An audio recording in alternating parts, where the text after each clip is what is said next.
Good evening, councillors, staff, members of the public. Please be upstanding for Her Worship Mayor Karen Vernon.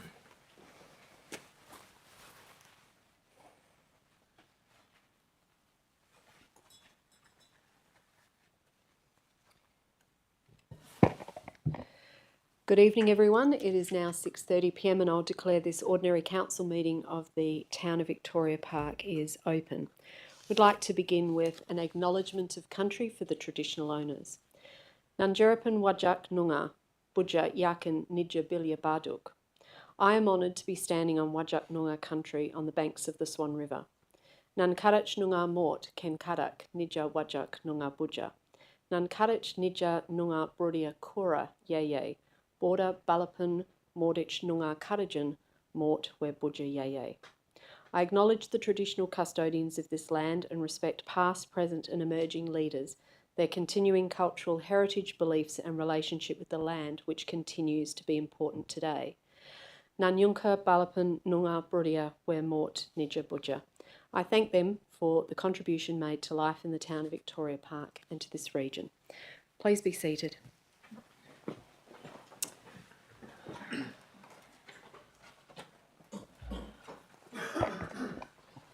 Welcome everyone to our meeting tonight. On our agenda, item 2 is announcements from the presiding member. 2.1 is recording and live streaming of the proceedings. In accordance with Regulation 14I of the Local Government Administration Regulations 1996, this meeting is being audio and video recorded and live streamed on the town's website. Under Clause 39, subsection 1 of the Meeting Procedures, Local Law 2019, I do not give my permission for any other person to record the proceedings of this meeting other than the town's administration. By being present at this meeting, members of the public consent to the possibility that their image and voice may be live streamed to the public. Recordings of this meeting are also made available on the town's website following the meeting. 2.2, public question time and public statement time. There are guidelines that need to be adhered to in our council meetings, and during public question and public statement time, people who are speaking are not to personalise any questions or statements about elected members, town staff, or use any possible defamatory remarks. In accordance with Clause 40 of our Meeting Procedures Local Law, a person addressing the Council shall extend due courtesy and respect to the Council and the processes under which it operates, and shall comply with any direction by the presiding member. A person present at or observing a meeting shall not create a disturbance at the meeting by interrupting or interfering with the proceedings, whether by expressing approval or dissent, by conversing or by any other means. When the presiding member speaks during public question time or public statement time, any person who is then speaking is to immediately stop, and every person present is to preserve strict silence so that the presiding member may be heard without interruptions. As per our usual practice, we have a limit for public question time and public statement time to ensure that every member of the public who wishes to ask questions or make statements get a fair and equal opportunity to do so. For that reason, the procedure that we normally adopt is that there's a limit of 3 questions per person during public question time, and those who wish to make a statement during public statement time have a total of 2 minutes to make their entire statement. However, as is always the case observed by me at a particular meeting, if we don't have many people in the audience who wish to ask questions or make statements, we can be more generous and relaxed with those time limits. But clearly they are there to ensure that everyone who would like to speak gets the same opportunity to be heard. 2.3 in the agenda is no adverse reflection. What this means is, in accordance with Clause 56 of the Town's Meeting Procedures Local Law, both elected members and members of the public, when speaking, are not to reflect adversely on the character or actions of elected members or town employees. 2.5 in the agenda is the Mayor's report, which actually in this instance will be published in the agenda and cover the entire period from April through to July. But at the start, I'd like to deal with announcements from the presiding member and make a couple of them. The first one is to say that on the 26th of June 2025, the town's designed and produced bird waterers, also known as cocky troughs, won a national award for local government in the environmental sustainability category. That's exactly right. The award was presented by the Honourable Christy McBain MP, who is the Federal Minister for Local Government, at Parliament House in Canberra on the night of the 26th of June.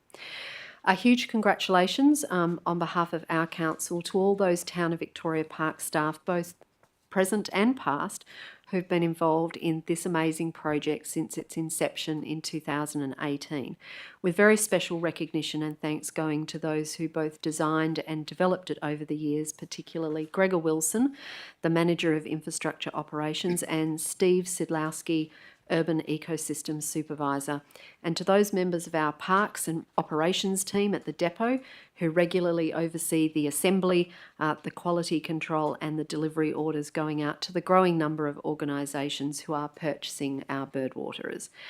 A big shout out does need to go to our community and our local government allies and friends all over Western Australia who voted for our birdwaterers to win this award, because although it was a national award, presented by the Commonwealth Department of Infrastructure, it did require members of the public to read the profile and the detail of the award submission and vote on it. The town's birdwaterers are now in over 130 locations across Western Australia, and I can say that our first orders to a number of eastern states councils have now been rolled out. And so we look forward to many more of those, and we think the National Award will have brought a lot of recognition to the project. Our council, both past elected members and those who are present today, we have been privileged to support and promote this initiative, and we consider this award is really well-deserved recognition for the town. We will, next month at our meeting, do a formal presentation of the award that we received. The next announcement that I need to make is another thank you, but this time it is a thank you combined with a farewell. Natalie Adams is the town's current Chief Operations Officer.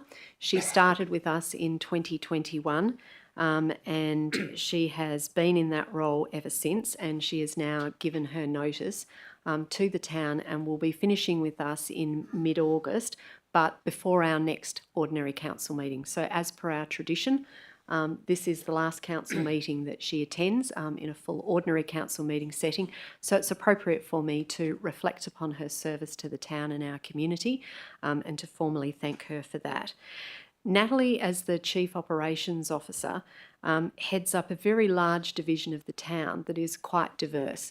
So we have the Parks team, the General Operations team, those who are our road engineers who do all the roadworks, drainage, footpaths, exciting initiatives like the birdwaterers, also looking after our natural areas, of which we have the amazing Jerderup bushland, the Hillview remnant bushland, as I said, all of our parks across the town, our asset infrastructure, such as the buildings that comprise the town's many facilities, are looked after by the property and leasing management team, all of which are overseen and managed by Natalie. So I'm sure that she would agree since 2021 she has worked across many teams and seen many diverse and different activities, programs and projects rolled out for the town. In her particular role, our major projects team and the project management office sit under her control and supervision. And so since 2021, that has seen the major development of what is now called the Elizabeth Bailey House and Park Restoration Project and Park Upgrade, which is currently well underway and barrelling towards completion. So a number of the team members who worked under Natalie have been in charge of that over the years, and so it's great to see that project really having taken off since 2021. It's also fair to say since 2021 we moved into fast forward with our plans to develop both the concept, the architectural designs, and develop a shovel-ready project for the new community sport and recreation facility at Lathlane Park, which would become, when it ultimately is delivered, the town's largest infrastructure project to date, worth over $25 million. So again, managers and many staff who've worked in Natalie's team have all been responsible for that.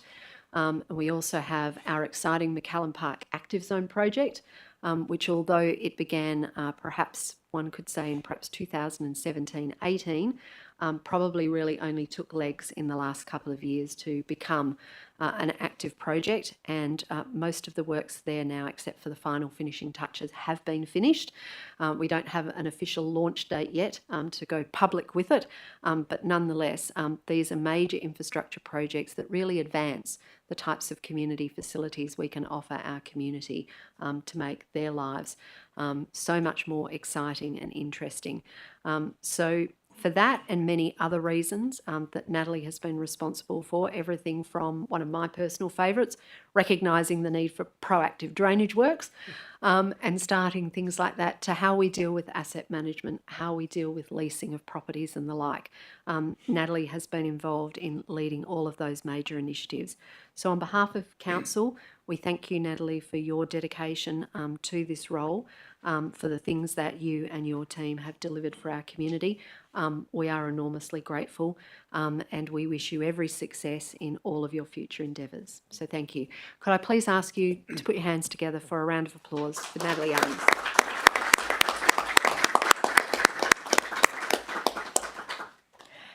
Thank you. So what I will do, as I say, with the Mayor's report, because it's quite lengthy and covers a number of months, which is not usual, I'm only going to address the most recent matters since the last council meeting, and the rest will be published in the report. So since the last council meeting that was held back in June on the 17th, on the 19th of June, I attended a meeting of Mindarie Regional Council that was hosted by the Town of Cambridge in my role as Deputy Chair of Mindarie Regional Council. From 25 to 27 June, the CEO and I attended the Australian Local Government Association's National General Assembly in Canberra, joining over 1,300 mayors, councillors, CEOs and executive staff of local government from across Australia to learn about the latest issues impacting the local government sector. And whilst it was in Canberra, as I said before, I got to attend the National Awards for Local Government presentation night at Parliament House, and very excitedly received the town's Environmental Sustainability Award for our birdwaterers. I also got the privilege of attending the inaugural event of the Australian Climate Mayors Initiative, hosted by the Lord Mayor of Hobart. On the 4th of July, I attended an AFL match at Optus Stadium between West Coast Eagles and Greater Western Sydney. Not a great night for West Coast Eagles, but that was an invitation from one of our key stakeholders in the town, West Coast Eagles. On the 9th of July, I took up my new role as the inaugural chairperson of the South East Corridor Councils Alliance for the next year, at a meeting that was hosted by the City of Canning. Since the South East Corridor Councils Alliance of the town, Canning, Gosnells and Armidale was formed back in 2020, we've had a very low-level governance structure of operating on a rotating chair of meetings basis, but a governance review that was conducted earlier this year indicated we needed to formalise some of the way we proceeded, and I was appointed as the inaugural chairperson. The key discussion topics for the second meeting included the progress of the legal agreements for the Metronet public realm developments on the Armidale line upgrade, also the SECA advocacy project for energy transition for businesses in the South East Corridor to all renewable energy, and also latest updates for polyphagous shothole borer management, given the state government's decision to move from eradication to management. On the 10th of July, the CEO and I had a meeting with Olivia Burkett, the CEO of Tennis West, which is a key stakeholder in the town of Victoria Park, to discuss the strategic expansion that is planned of the State Tennis Centre at Burswood Park, and also the potential impact of the proposed Perth Entertainment and Sporting Precinct on the State Tennis Centre. On the 12th of July, I held share with the Mayor at the library, and on 14 July, which was yesterday, I met with Ken Gibbons, who's the CEO of the Telethon Community Cinemas Group, to discuss the ongoing operations and the future aspirations of the Burswood Outdoor Cinema of the franchise, of which the town is a major sponsor. That concludes the Mayor's report. Item 3 on the agenda is attendance. We have all elected members in attendance this evening. There are a number of town staff who are present tonight, led by the Chief Executive Officer, Mr. Askew, who sits to my left. There are no apologies and no approved leave of absence. Item number 4 is declarations of interest. Mr. CEO, do we have any declarations of interest, please? Thank you, Mayor Vernon. Yes, I've received one item 14.3, Councillor Hamer. It's an impartiality interest. He has had email correspondence with a number of residents on Hubert Street. All right, thank you. Are there any other elected members who have a declaration of interest that they need to make at this time but haven't done so? Councillor Cruiser. Item 14.3, email correspondence with residents.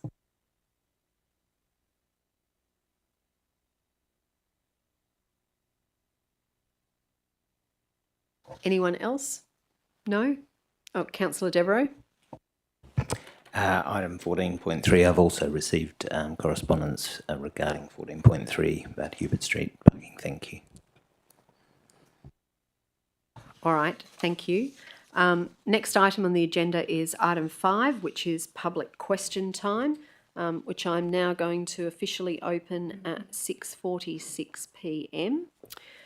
So this is the first opportunity in our council meetings for members of the public who wish to ask questions of council.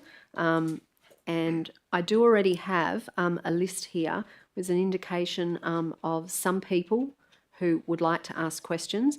What I will do is go through the people on this list first.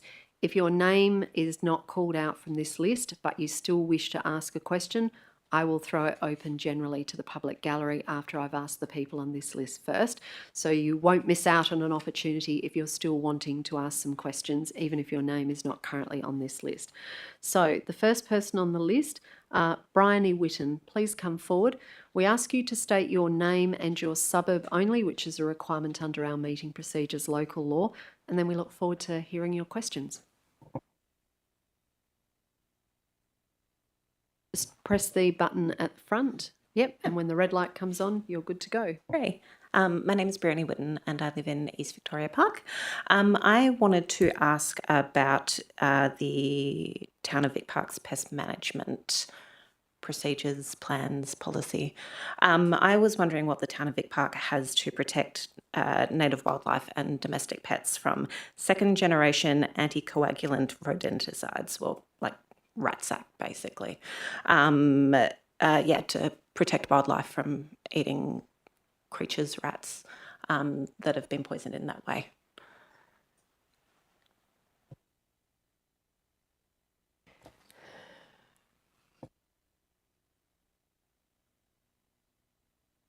I'm going to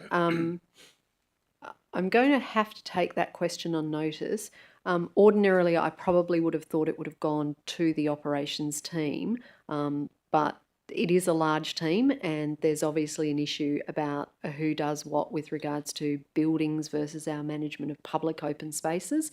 I think taking it on notice is a good idea because you will then be able to get a more fulsome response, and we, in accordance with our normal practice, will publish answers to questions that are taken on notice tonight will be in the agenda for the next month's meeting. So you'll be able to read what's said, and if that provokes more questions for you, you've then got the opportunity to submit them or come and ask further details. So whilst I know that this issue about rodenticides is quite popular at the moment, especially around local governments, it'd be good for us to actually get you the precise details that you need. Do you have a further question? No. No? All right. Yes, all right, that's fine. We'll get on to that for you and take that on notice. So thank you. All right, next on the list, Vince Maxwell.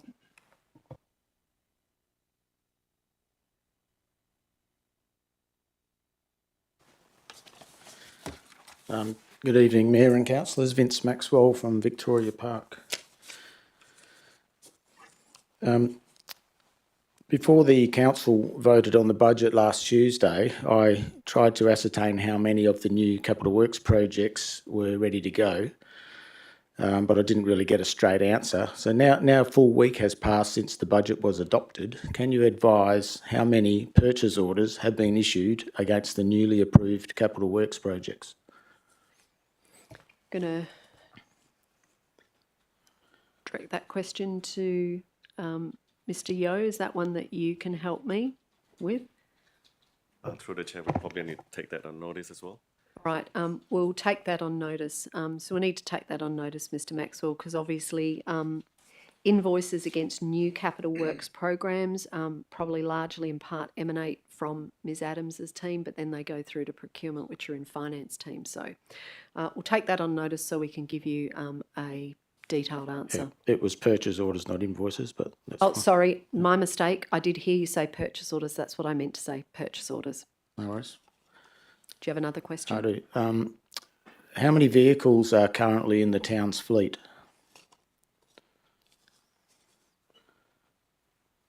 Ms Adams? Thank you. Through the chair, I'll take on notice officially to give you the exact number. Actually, I don't want to hazard a guess on that. I know it's 40 something, but I'll come back to you. So can I just clarify, Mr Maxwell, are you talking about in the light fleet or are you talking about all of our fleet, heavy and light? Well, I'm going to let's take just it on say notice, I want to get it right. anything with a motor and is licensed to drive on the road. So that's the entire fleet, all right? We will take that on notice.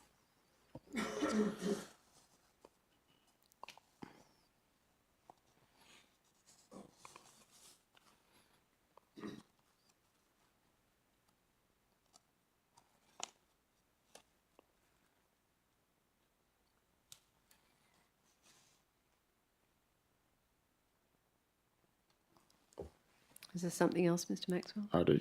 Yep. I was waiting for you to finish your notes. A member of the Ratepayers Association wrote to the CEO back on the 19th of June, but as yet has not received an answer. I myself wrote to Mr David Doy on the 23rd of June, but I'm still waiting an answer or any sort of reply. How long do you believe is reasonable for residents to wait for the courtesy of a reply from our public servants? Are you asking me for my personal opinion, Mr Maxwell?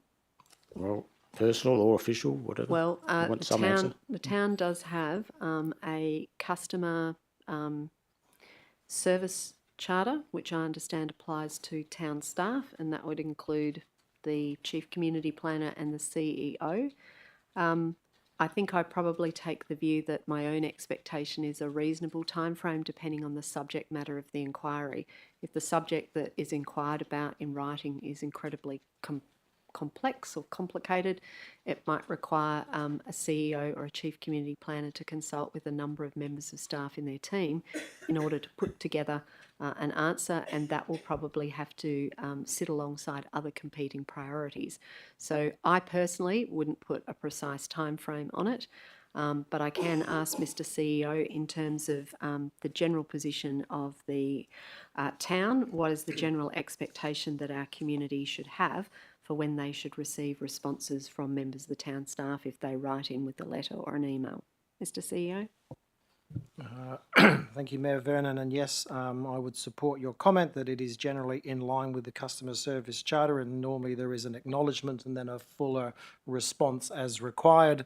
And so from my perspective, Mr Maxwell, I will take that on notice and follow up on your letter of the 19th. As you can appreciate, not every piece of correspondence addressed to me necessarily comes directly to me, but I will seek to find that correspondence and speed up a reply to you.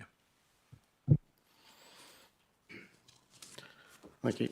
I do have another question, but you've probably got other people there. Let me just ask Mr Maxwell, in case there's anyone else in the public gallery who has any questions whose name I'm not aware of as yet. Is there anyone in the public gallery who has public questions that they would like to ask? Looks like nobody's suggesting. I do think there definitely are more people on the list for public statements. So do you have another question, Mr Maxwell? Yeah, I'll ask this as a question and then I won't have a statement. It's in regard to policy 39, which is on the agenda tonight, which is tree retention policy, and that will require residents to apply for development approval before they can remove or even prune a tree on their own property. And the policy contains a criteria for what size trees the policy applies to.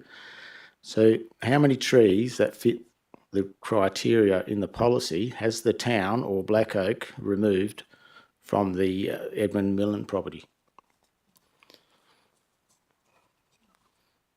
I think it's probably fair to say I'll need to take that question on notice because obviously this tree retention policy is new. It hasn't been adopted by council as yet. But if you're asking about the criteria in that policy, we'll actually have to have someone look at trees in regards to Edward Millen to see how many, if any, fit into that criteria. So we'll take that on notice. Thank you. Thank you.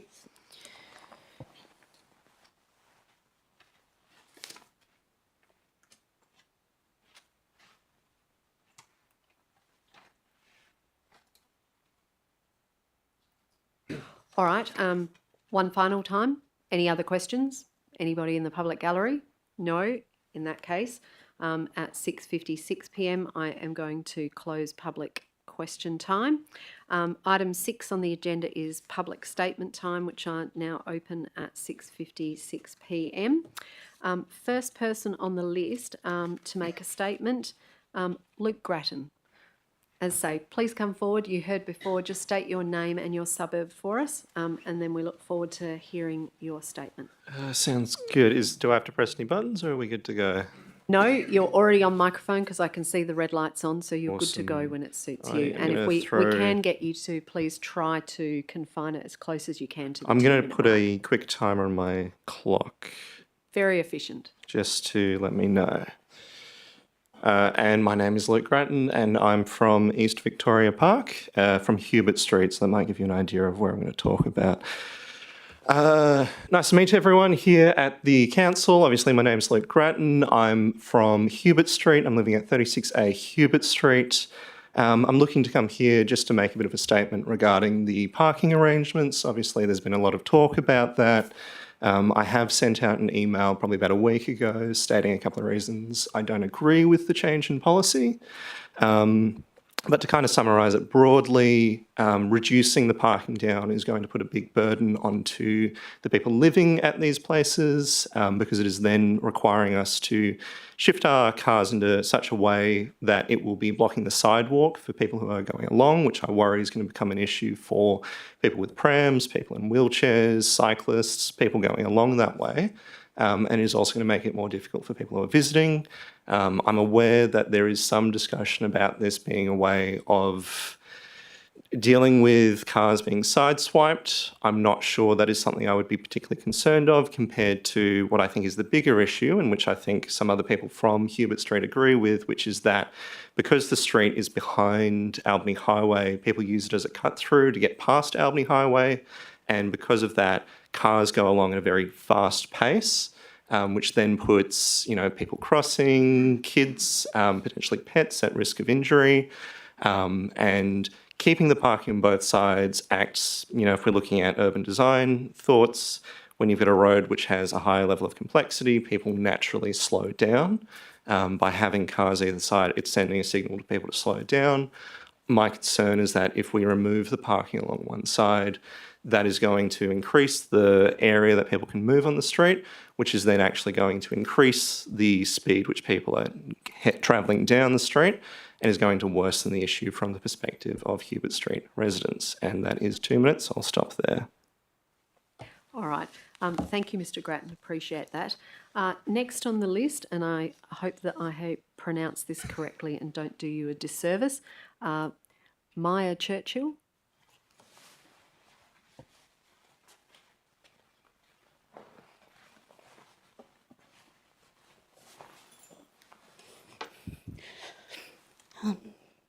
Good evening, Madam Mayor, and to the councillors of Victoria Park. My name is Maya Churchill. It was correct, thank you. And I am from East Victoria Park. I also live on Hubert Street. So I've already been in correspondence with several of you already. I am in full agreement with everything that my partner Luke Grattan has said today, but just to provide for some additional context, there has been an ongoing issue of extreme speeds demonstrated by non-local traffic within the area. I've seen up to 70 k's per hour which has contributed to our argument around the complexity of the street being a prime deterrent for this kind of reckless driving. I can understand that most of this comes from a lack of patience due to the busyness of Albany Highway, and that is an inevitability, and I understand that. However, we are a residential area. We are between several prominent schools. There are several families who enjoy the walkable nature of our particular community. We moved here specifically for this reason.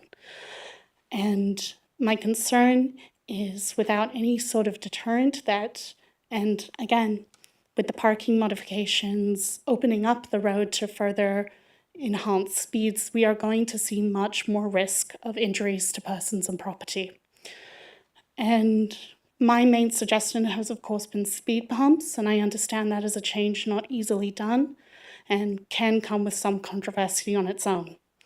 However, one size does not fit all, and given the amount of traffic we receive on a daily basis, I suggest it's something worth consideration, especially since we have seen significant deterrence coming from the new raised walkway between Mint Street and Hubert. I've also noticed significantly lower speeds being exhibited on other parts of Hubert Street, including that behind IGA, which of course is another high traffic area. So I understand there are complexities when it comes to any kind of public work, but as a resident and someone who truly loves this community and would love to stay as long as possible, I would like you to consider these changes. Thank you very much. Thank you very much. Appreciate your statement. Next on the list, Tim Young.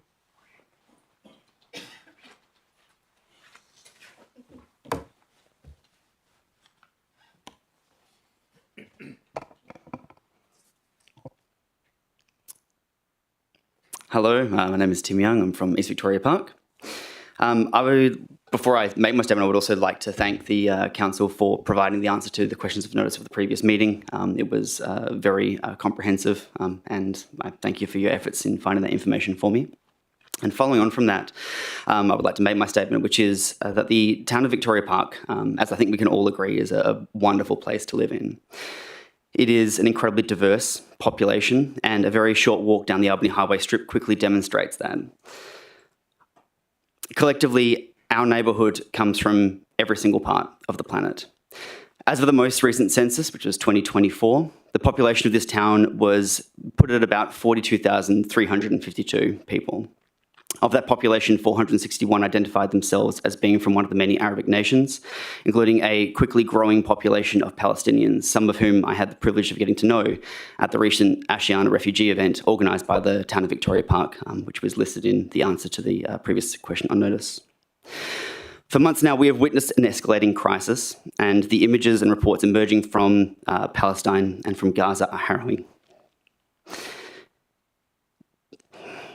The systematic destruction of infrastructure, the unimaginable death toll, particularly amongst women and children, and the deliberate targeting of essential services like hospitals, journalists, and refugee camps. These are the stories that I heard. The current recorded death toll sits at over 60,000 people, more than what our entire population sits at. And the peer-reviewed medical journal Lancet estimates that this number is actually well over 186,000 people. A public condemnation from this council would not be an act of foreign policy, but an act of moral clarity.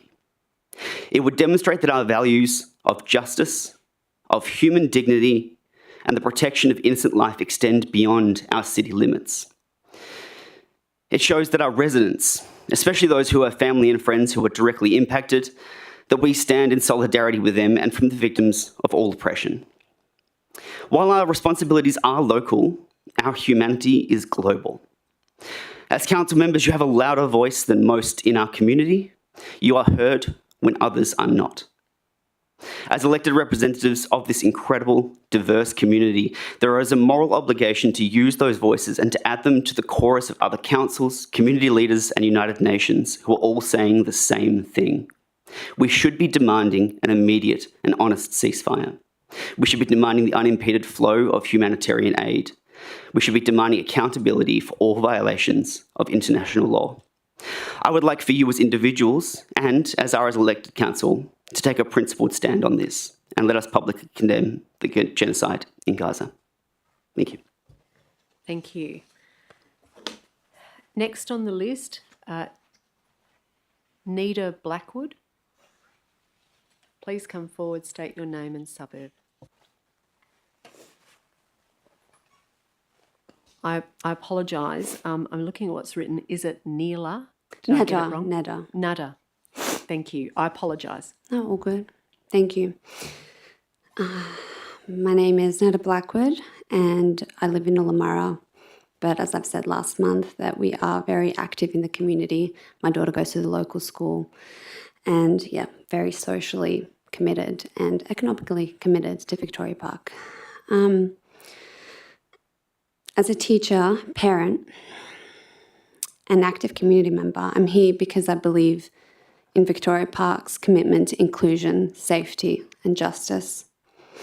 Values we actively teach our children. When higher levels of government fail to act in moments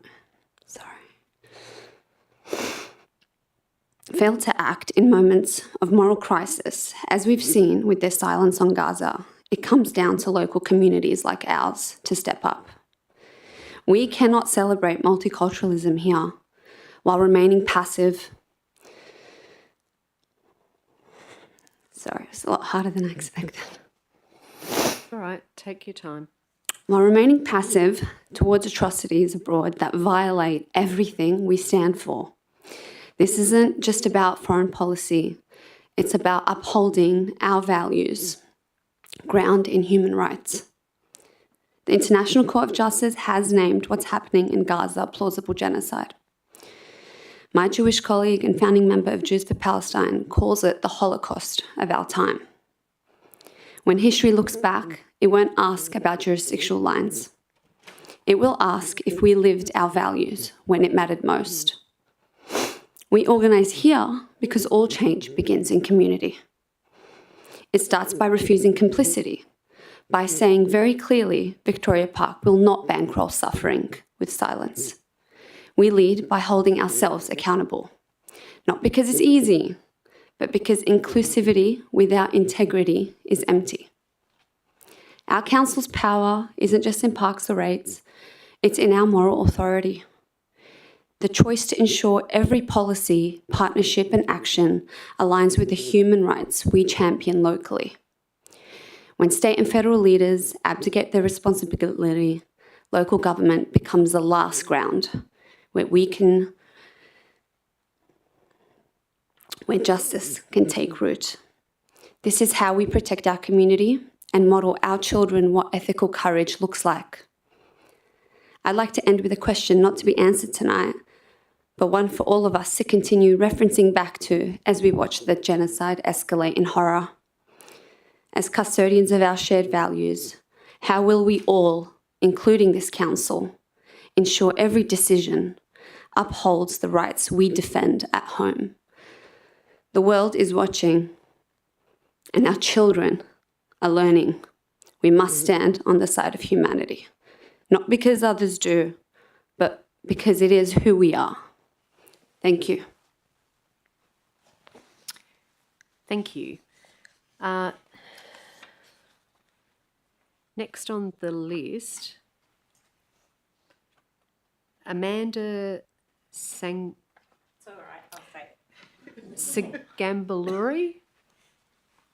Apologies. That's okay. There's no need to apologise. If you pretend the G is a C, it's phonetic. My name's Amanda Scambaluri. Scambaluri. Yeah, Scambaluri. All right. My maiden name was Day. That was a lot easier.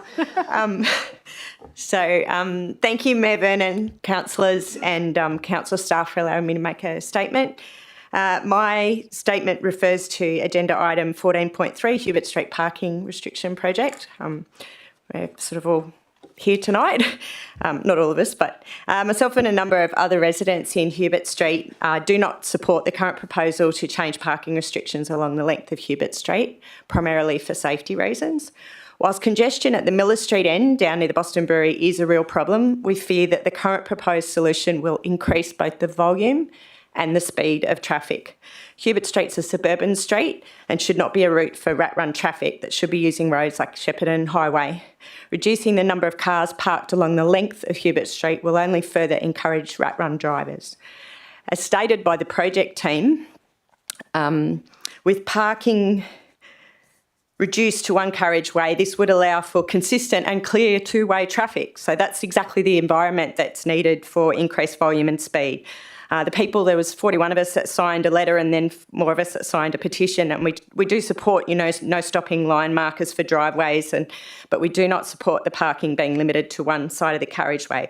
We would like other options explored, such as better optimising the lights at Miller Street and Shepparton Road, which I understand is being reviewed, to allow more traffic to cross Shepparton Road at each light change. Removal potentially of parking on both sides at the Miller Street end to keep the intersection moving and safe.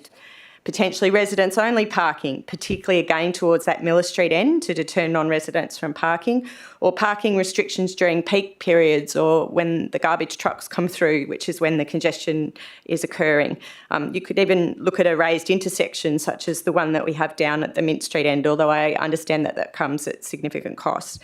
Referring to the key findings of the Council's external engagement, this current proposal is not supported by a large majority, in fact over 80% of residents.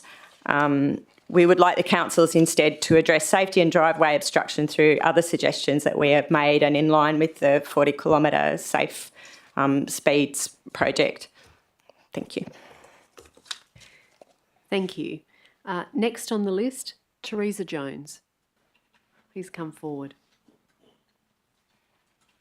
Just state your name and your suburb.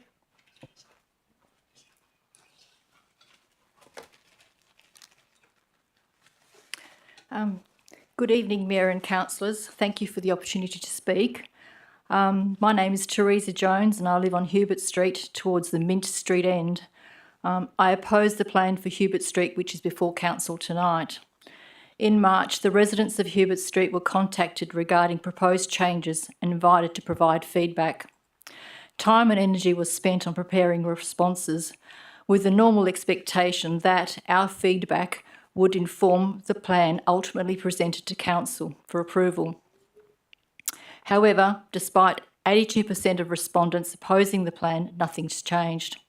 Why then bother to ask the residents for their thoughts? I oppose the proposed plan on two grounds. Firstly, traffic numbers and speed will invariably increase if consistent two-way traffic is facilitated along Hubert Street. A traffic survey for 2025 has not been done. Instead, statistics from a 2022 traffic survey have been cited. That's data 3 years out of date and unhelpful for our purposes here. The 2022 count of 930 vehicles per day conveys an impression for more traffic capacity in Hubert Street, which no resident wants. Furthermore, without a 2025 traffic survey, it will not be possible to compare pre- and post-traffic numbers if the proposed plan is approved and implemented. Secondly, there is no consideration or acknowledgement of the impact to residents at the loss of 33 on-street parking bays. The proposed plan seems to prioritise two-way traffic flow above the need for street parking by residents. And finally, I recognise that residents of Hubert Street at the Miller Street end have a real issue with non-residents parking in front of their homes and causing congestion. A fix for them is required. The rest of Hubert Street, however, does not require a fix. Thank you. Thank you. And last person on the list I have, but I will go again back to the public, is Tony Jones. Please come forward.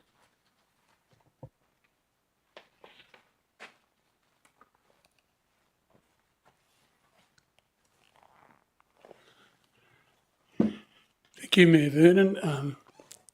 Thank you, councillors and council staff, for giving me the opportunity to speak. My name is Tony Jones and I live in Hubert Street in Eastwick Park as well, obviously. I'll try and do some on-flight trimming of what I was going to say because the previous two speakers have covered a lot of those things anyway. So I may stay under 2 minutes now. We do acknowledge, we don't certainly want this proposal going through the way it does, but we do acknowledge that the Miller Street end has a major problem. It's got the Miller Street intersection. Also, that area covers at times in the evening over 1,000 cars in an hour, which is causes massive problems for people getting out of it. There's the Boston Brewery parking situation on certain times of the day. There's also a commercial premises that operates down there at 5 to 7 Hubert Street, which causes, it's a depot which causes issues in the street. So we definitely recognise that that end of the street is actually a problem, and perhaps the council should focus on that first to resolve that, because that's got a major issue. As you've already heard, the rest of us in Hubert Street are relatively happy living where we are, having access to Albany Highway and everything else that it gives us. One of my complaints too was a lot of the suggestions from the plan are not backed up with any data analysis, and certainly not current, to justify a lot of the statements that were made in it. One of the things I noticed was that it used comments by things like Main Roads defines Hubert Street as an access road, which is quite true. But it also states that that access road should supply access to the surrounding properties and not be used as a thoroughfare.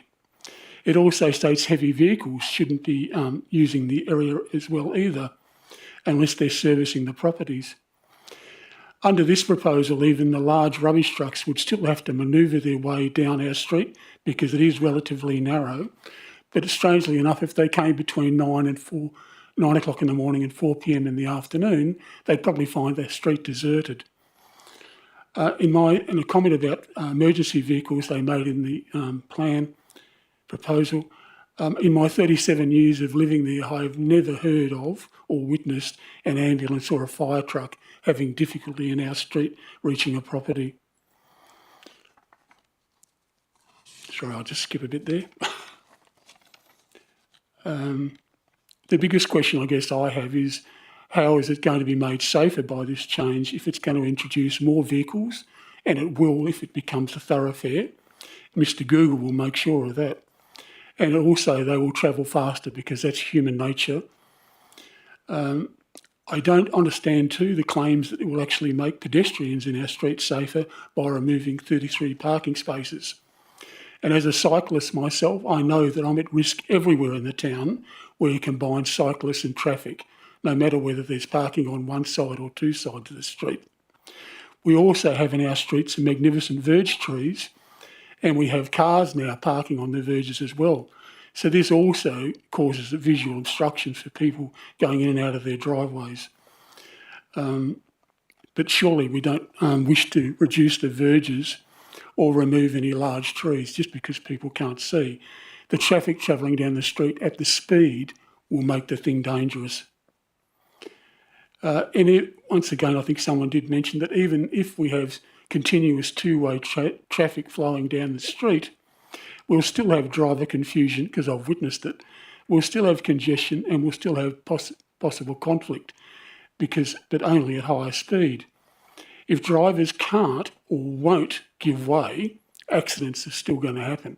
Driver behaviour is what the major factor is in our street. One hopes that we will be one of the first streets in Vic Park to be 40 kilometres into the new scheme, and that will actually calm the traffic down even further. Thank you very much for your time. All right. Thanks, Mr. Jones. Appreciate that. Now, that's the last of the names that I have on my list. Is there anyone else who wishes to make a public statement about any matter who hasn't done so as yet? No, there being no further people who wish to make statements, I will officially close public statement time at 7:19 p.m. Thank you to everyone who came along tonight to speak to us about matters that are important to you. Can I just say that for the benefit of those who came to speak about agenda item 14.3, what I propose to do is very shortly, in a matter of a minute or so, we'll get to an item on our agenda, which is the method in which we deal with agenda business. Item 14.3 is almost one of the last items on our agenda. I'm going to bring it forward to make it the first item of business tonight so that those of you who are here can see and hear the debate. And that way, much as we would love to have you stay for all of our meeting, some of you might find you have other more interesting and pressing things you wish to do for the evening. So that will give you an option to stay or to go. So thank you for that. Item 7 on the agenda is the confirmation of minutes and receipt of notes from any agenda briefing forum. This recommendation is up on the screen. It is for Council to, 1, confirm the minutes of the ordinary council meeting that was held on the 17th of June. Secondly, receive the notes of the agenda briefing forum held on the 1st of July. Third, receive the notes of the Mandira Advisory Group meeting held on the 25th of June. And 4, receive the notes of the Access and Inclusion Advisory Group meeting held on the 18th of June 2025. Can I have a mover and a seconder, please, for the confirmation and receipt of those? Okay. That is moved Councillor Miles and seconded Councillor Minson. Can I formally ask, is there any dissent to this item? No, there being no dissent, declare that carried unanimously. Thank you. Item 8 on the agenda is the presentation of minutes from external bodies, of which there are 4. The recommendation is that Council firstly receives the minutes of the Catalina Regional Council meeting held on 17 April. Secondly, receives the minutes of the WA Local Government Association South East Metropolitan Zone held on 23 April. 3, receives the minutes of the Mindarie Regional Council held on 24 April. And 4, receives the minutes of the Metro Inner Development Assessment Panel meeting held on 26 June. Can I seek a mover and seconder for that item, please?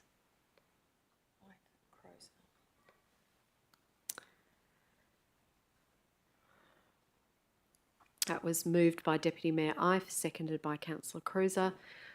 Is there any dissent? No, there being no dissent, declare that carried unanimously. Thank you. Item 9 on our agenda is entitled Presentations. 9.1 is petitions, there are none. 9.2 presentations, there are none. And 9.3 deputations, there are none. That brings us to item 10, which is the method of dealing with agenda business. So elected members, you will have already received email today indicating to you how it is that the staff intended to deal with items on today's agenda. The recommendation is going to be, firstly, that the following items be adopted by exception resolution and the remaining items be dealt with separately. Those to be dealt with by exception resolution are 11.1, Council Resolution Status Report June 2025, 11.2, Audit Risk and Improvement Committee, 12.1. Oh, my apologies, I didn't know that that was on. 12.1, Revocation of Local Planning Policy 27, Building Height Controls.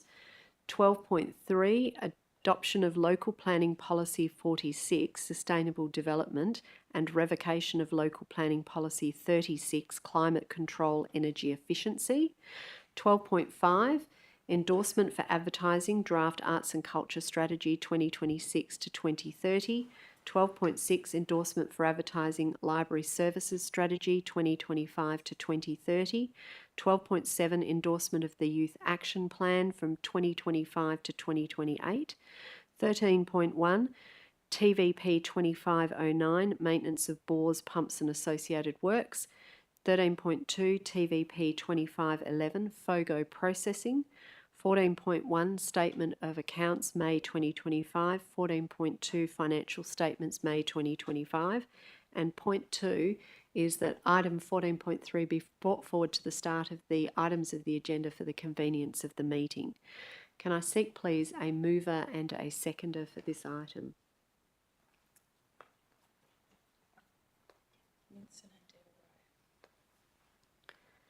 That's moved by Councillor Minson, seconded by Councillor Devereux. Is there any dissent to what is proposed? No. There being no dissent, declare that carried unanimously. Thank you. So ordinarily we begin with reports under item 11. However, we're now going to bring forward item 14.3 to be dealt with first. So item 14.3 on the agenda is the Hubert Street Parking and Restriction Project. The recommendation of the town staff is that council endorses the implementation of staggered no stopping restrictions and staggered unrestricted on-street parking on Hubert Street between Miller and Mint Street as per the attached Hubert Street Plan 1, 2, 3 and 4. Can I call please for an elected member for moving and seconding of this particular item?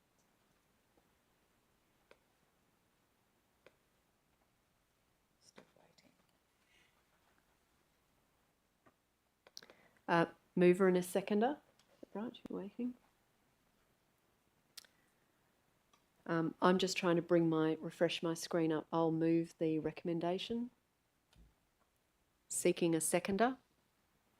Bearing in mind, if it's not moved and seconded, we won't be talking about it. Yours is not working. Oh, it looks like we've already had Deputy Mayor Ife has already recorded in as having seconded. All right, so just so that members of the community know, including those in the public gallery and those who might be watching tonight, if an item is not moved or seconded, it lapses. That allows the administration to consider resuming or bringing the matter back to council later. In this instance, I have moved the matter to bring it on the table. I will not be supporting the officer's recommendation, and it's for pretty straightforward reasons. We've heard a number of them tonight. Having read the report, one of the things that struck me at the outset was in the town's own key findings around the community engagement. It reads, the proposed plan is not supported by the residents. However, the residents in this section of Hubert Street are supportive of change to address safety and driveway obstruction concerns. So the difficulty I have with the proposal is exactly the one that's been identified. There are a small number of residents on Hubert Street who, in the officer's report, wrote to the town seeking assistance. They appear to be residents who live at the Miller Street end of Hubert Street. And having traversed Hubert Street on many an occasion and seen what traffic is like, particularly down Miller Street, I understand the many difficulties that are faced by those who live in the area. And it is fair to say, as the years have gone by, traffic has only gotten worse in the town in terms of the number of vehicles that make their way to the town and through the town.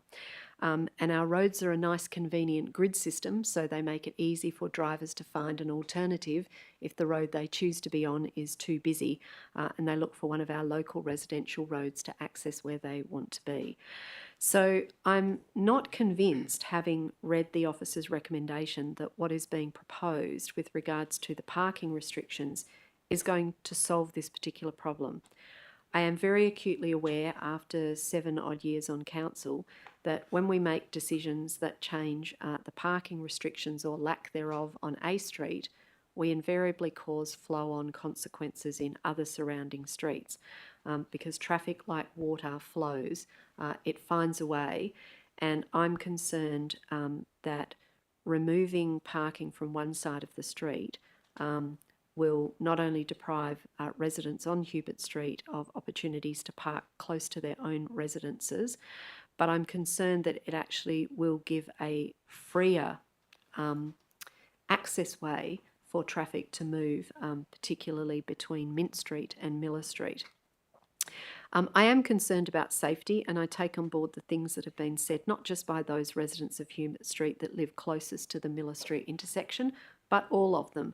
I think it's been made clear through the questioning process at the agenda briefing forum. Town staff have the capacity to do line marking to make it clear to any visitor to the street that they're not to park over people's driveways. And if it is determined that line marking is something that would assist people on the street, then that's something that can be pursued by the town staff without the need for any intervention by council. But for us to actually change this now to answer what is effectively some traffic issues on one street does not seem to me to be the best way to go.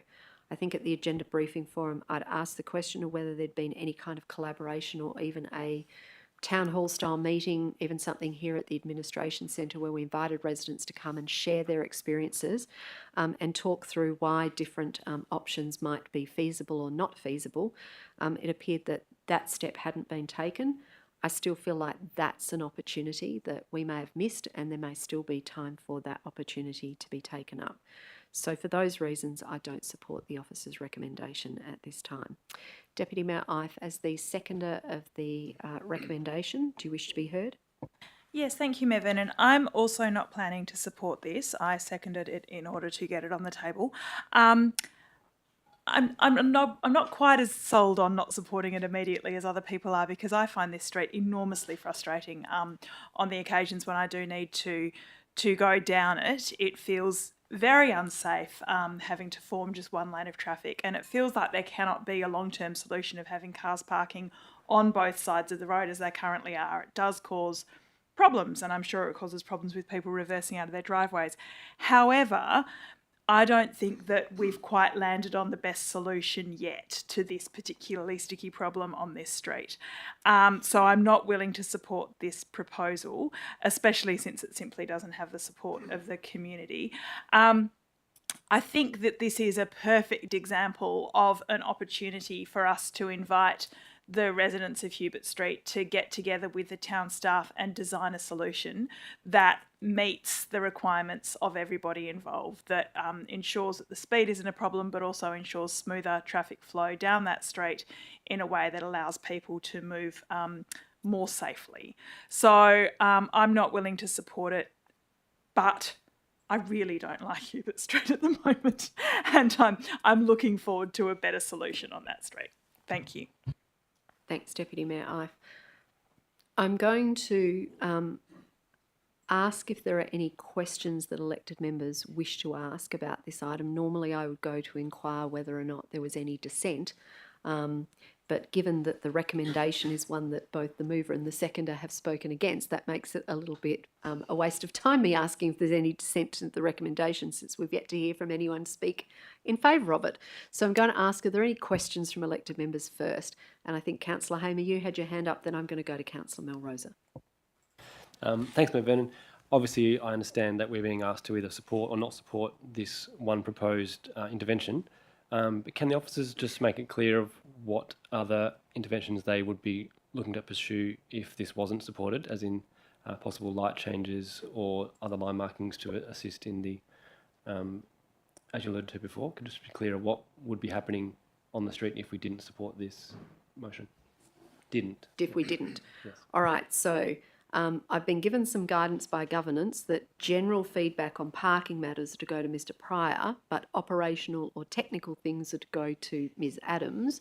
So the line marking thing might be a Miss Adams technical matter, but the parking part, I'm going to start with you, Mr Pryor, because obviously what you are proposing is a parking related solution. So can we start there, please? Yep. Through the chair, most of this has been assessed under the Traffic Act of the 2000s, so it's not necessarily our parking management plan, just for clarification. So otherwise, we would probably explore those other suggestions, which could be timed parking or local access or residential permits and those other kind of interventions. But from our side of the story, over 12 months ago, we had, as you say, a small group of residents flag to us concerns around that Miller Street end and that congestion, which was around moving out of their driveways, overlapping cars overlapping their driveways. So that's where that's come from. I'd have to check with operations around the suitability if line marking would still be available around those driveways and intersections to assist with that early interventions. But as far as removal of bays and other things, we'd probably have to have a further discussion on it.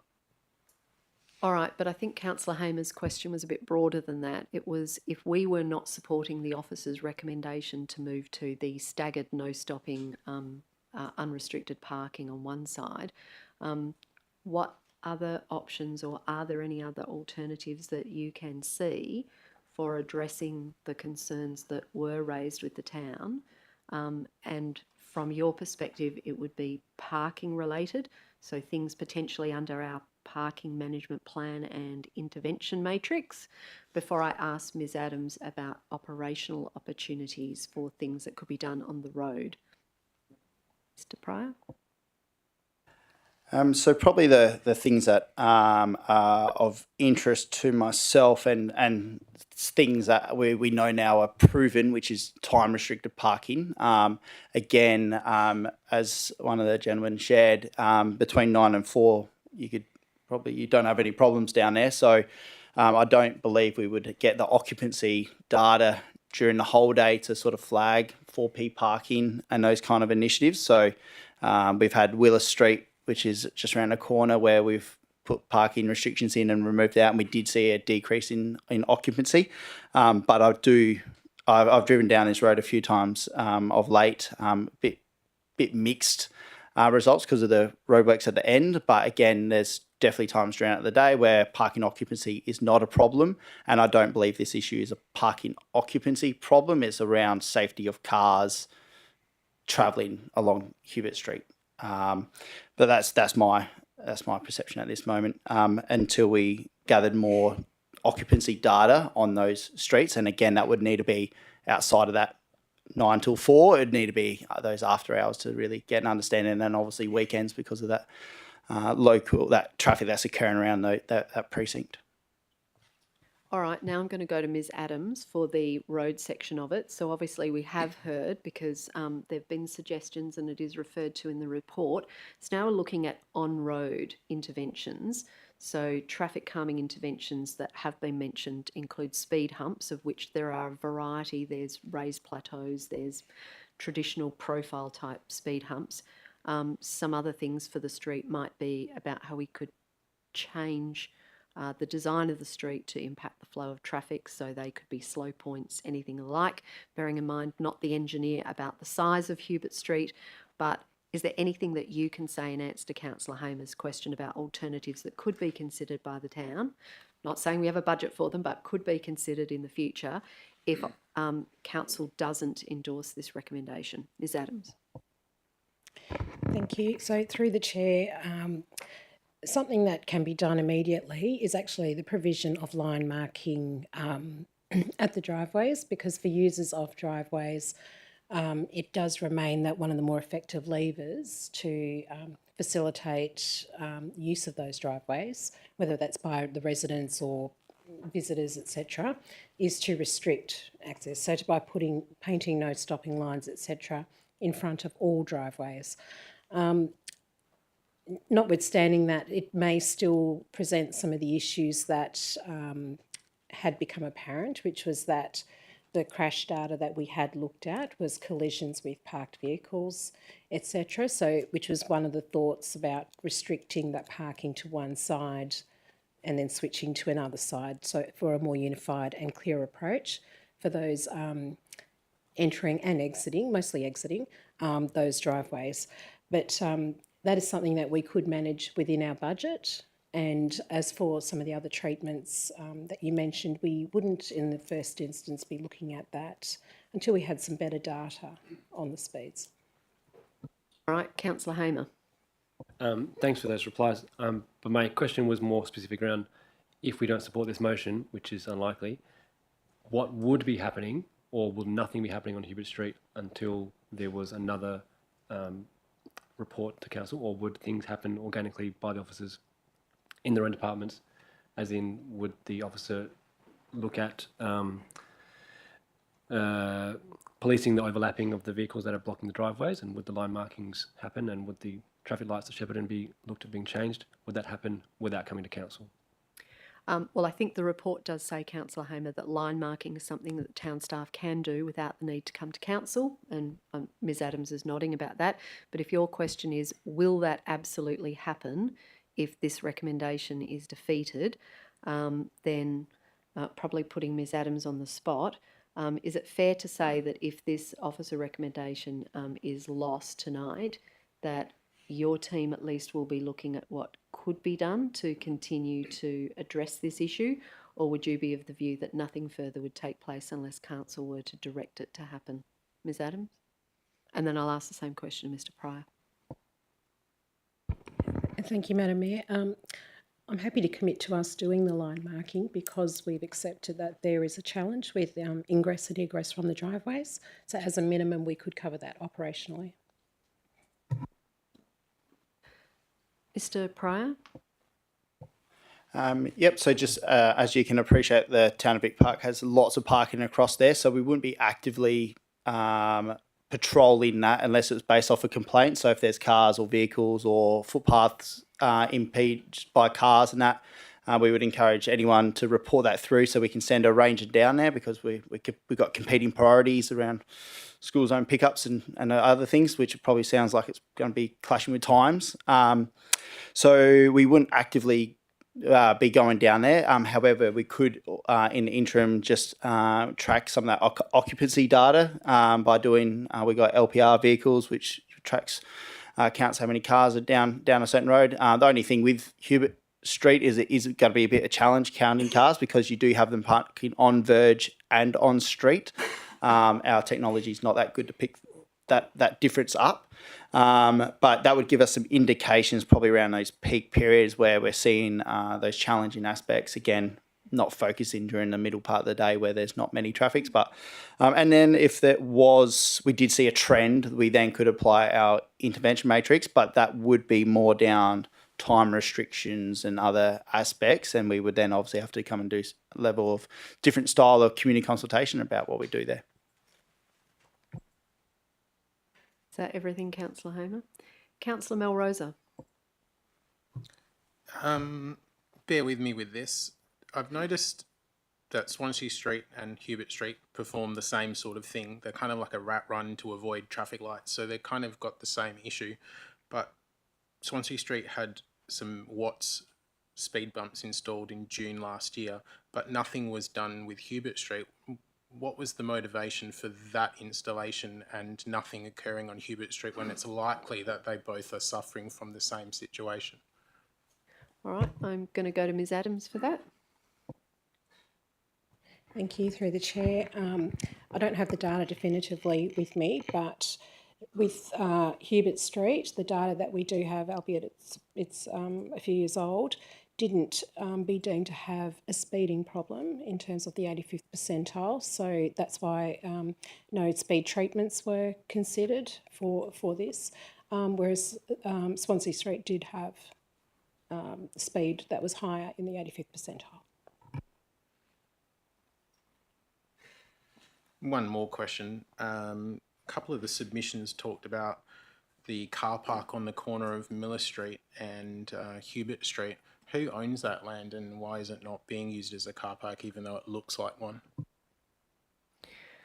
Going to direct that question to Ms Adams, noting that we might not be in a position to answer tonight who's the owner of that land. We might be able to see the land on our mapping system, but that's not going to give us the owner, and generally speaking, unless the owner is the town, we wouldn't be identifying private owners of land. Ms Adams, is that fair? That's correct, Madam Mayor. I would say that my understanding is it's privately owned land. Anything further, Councillor Melrosa? No, that's all. Are there any other elected members who had questions that they wanted to ask of the administration? All right. Are there any elected members who wish to speak in favour of the officer's recommendation? Looks like that's a no at this stage. Okay, so that's interesting. We've had 2 speakers against, no speakers for. That doesn't leave any other real space to go. What I am going to do, though, is going to move a quick procedural motion to suspend clause 58, the rule against speaking twice. I think it's my one. Yeah. Oh no, rule 50. Pursuant to Rule 58, I'm going to move a procedural motion to suspend Rule 50, the rule against speaking twice, to allow conversation to occur between elected members. Can I have a seconder, please, for that procedural motion? That's seconded by Councillor Minson. Is there any dissent? Yes. Councillor Miles?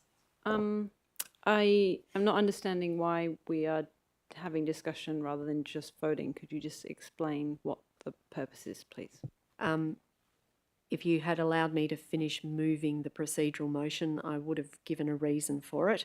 But the reason is to allow us to discuss whether we need to be considering, when I close the debate, that I foreshadow an alternate motion if the officer's recommendation is lost, for us to do something else proactive. At the moment, there having been no one who's spoken in favour of the officer's recommendation, if it's lost, nothing else happens. But I have one last opportunity to speak to close the debate, and that would be to foreshadow an alternate. I don't know that elected members have an appetite for that. They may not, but I wish to offer them the opportunity. If you don't wish to vote in favour of the procedural, you can simply say you're against it and we'll put it to the vote. So, is there any dissent to the procedural motion? No, there being no dissent, declare that carried unanimously. So we now no longer have to follow the rules about only speaking once. So I will ask the question. Councillor Hamer's already asked a specific question about what would be the alternatives and would anything happen. We've heard some information that there might be some alternatives and that one of those things the town could commit to, which is the line marking. But where we're at now is to see whether people would like to see us as council direct the staff to do something different, or to do that, or to do further consultation. So Councillor Melrose, I think you had your hand up first, then Councillor Cruiser. When I was reading, thank you. When I was reading the submissions, I noticed one that stood out for me was that someone was worried about the trees on the street, and that this would be an opportunity to do something different that isn't just focused around cars, and perhaps greening the street more and acknowledging that I think from 2007 to 2014, we lost quite a lot of the peppermint trees on the street due to their age and their condition. And I just don't feel like that street's really recovered from that. And I used to love going down that street because it was very beautiful. And I noticed someone said they bought their house on that street because of that fact. In urban design, we quite often recognise that there are other ways to slow down people in streets that aren't just so brutal, like a speed bump or extra line marking or the like. So I would think that we could probably look at our Skinny Streets program and find better ways to make this street a little bit more nicer. I mean, I don't really like the idea of losing the car parking on the street. I think what will happen as a result of that is you'll see more verge parking, and there's a little bit of verge parking along there. It's just ruining the verge condition, damaging the trees, looks very untidy. And I mean, I live on a street with street parking. I think most of us do, and we live in the town of Vic Park, but my street has a lot of street parking because it's right near a restaurant precinct, and there isn't controls on the street. There is line marking. The line markings help to appease some of the residents who've had issues with people parking in front of their driveways and the like. But what I've noticed driving up and down my street is as a driver, when there's another car, you're forced to interact with the driver, you're forced to look at them, you're forced to react and acknowledge their existence. And all these things are really good behavioural things that teach us to be better people when we're behind the wheel of the car. So I would argue that creating a two-way road absolutely is going to increase speeds. It puts a hierarchy of the user as the car on the street, and the movement of the car is the priority movement on the street. And both of those things are the wrong things to be trying to achieve in a walkable town like us. So I won't keep elaborating. I won't be supporting this, but I'd absolutely like to see some better designs that might achieve the same result that we're looking for. All right, thanks, Councillor Melrose. Councillor Cruiser? Our integrated transport strategy recognises that local streets are not public streets which serve a variety of functions, including allowing for car traffic, but also for walking, cycling, rolling, and also spaces for community. It's not in line with our integrated transport strategy or our climate emergency plan to actively work towards the goal of ensuring that residents can store their cars on the street outside their homes, rather than somewhere on the properties that they own or rent. So I want to make it clear that I'm not opposing the staff proposal on those grounds. My primary concern is that the background to this item specifically mentions consultation with residents. If we engage in consultation, rather than, for example, informing residents of forthcoming works, or educating them about why we're undertaking particular works, we need to take the outcomes of that consultation seriously.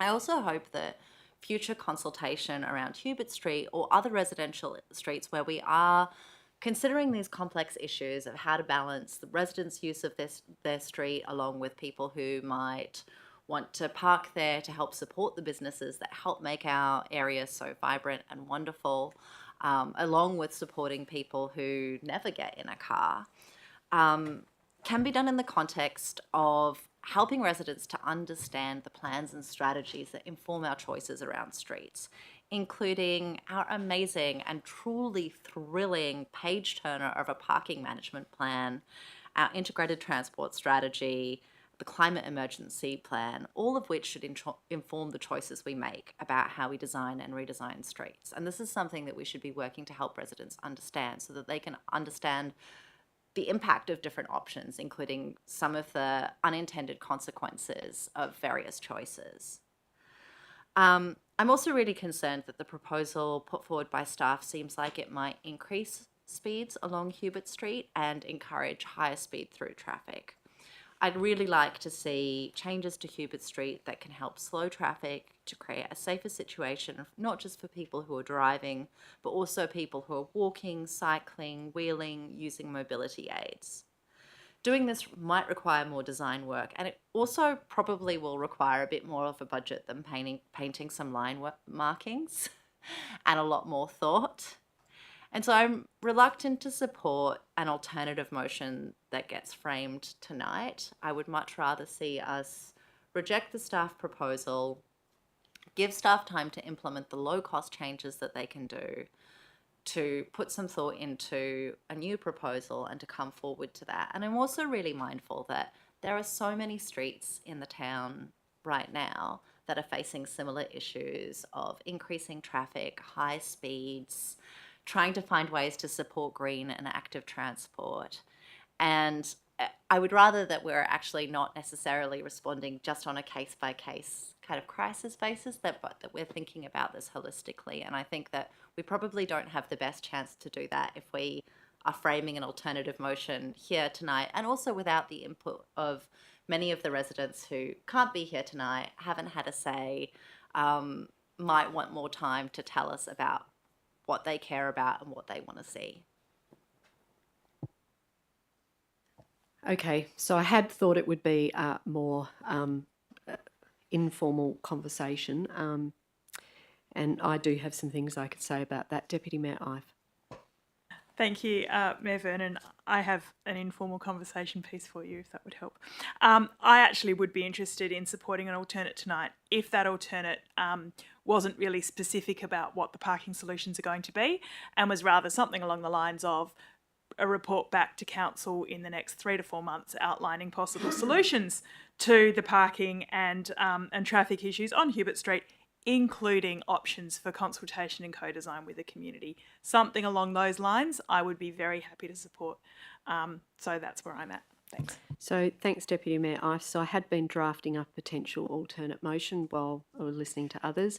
It was going to be in 2 parts. To request the CEO, I was probably going to be a bit more proactive than what you've suggested. It would be firstly to do an engagement with the local residents on Hubert Street between Miller Street and Mint Street by a set date, and I've yet to ask some questions of the staff about that, but I was thinking over the next 3 months or so, to investigate with those residents the alternative options to improve safety on this section of Hubert Street from them, and thereafter to bring a report back to council with some options for council to consider.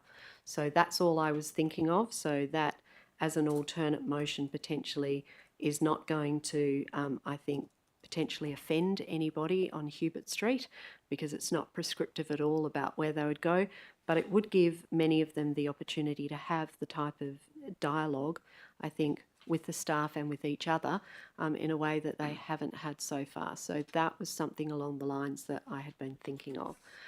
I don't know if others have got other contributions that they would like to make. Councillor Anderson, do you want to say something? Just that I would be supportive of the alternative, because if we vote this down tonight, then the staff don't have a direction. So the importance of an alternative is to keep it broad which seems to be the wording that's been presented, and it gives the staff direction and it keeps momentum. It keeps something happening and what we can work towards. And I think community consultation is very important, and particularly in the way that we work with like place planning, getting people out there, meeting, having conversations. We do that well. So I think I would be very supportive of this. Anyone else? Councillor Minson? Thank you, Mayor Vernon. Yeah, supportive of an alternate that delivers what you just outlined, particularly the community engagement. I think a project like this, which was first brought to our attention from the community, we need to go on a journey with the community to get to the right answer. I think that's the process we should follow. One thing I would like to raise, though, I guess, yeah, so we are recommending that we are going to do line marking in the short term. The report also outlines the upgrades to Hubert and Mint Street, the raising of the intersection there, that's kind of ongoing, and also the Shepparton Road and Miller Street intersection upgrade. And we've kind of talked about it tonight, but those two will impact, I guess, the road network here. So I guess I just want to point to the timing aspect of the alternate. Do we want to give enough time to some of those changes to realise out on the road network before we kind of get stuck into the design again?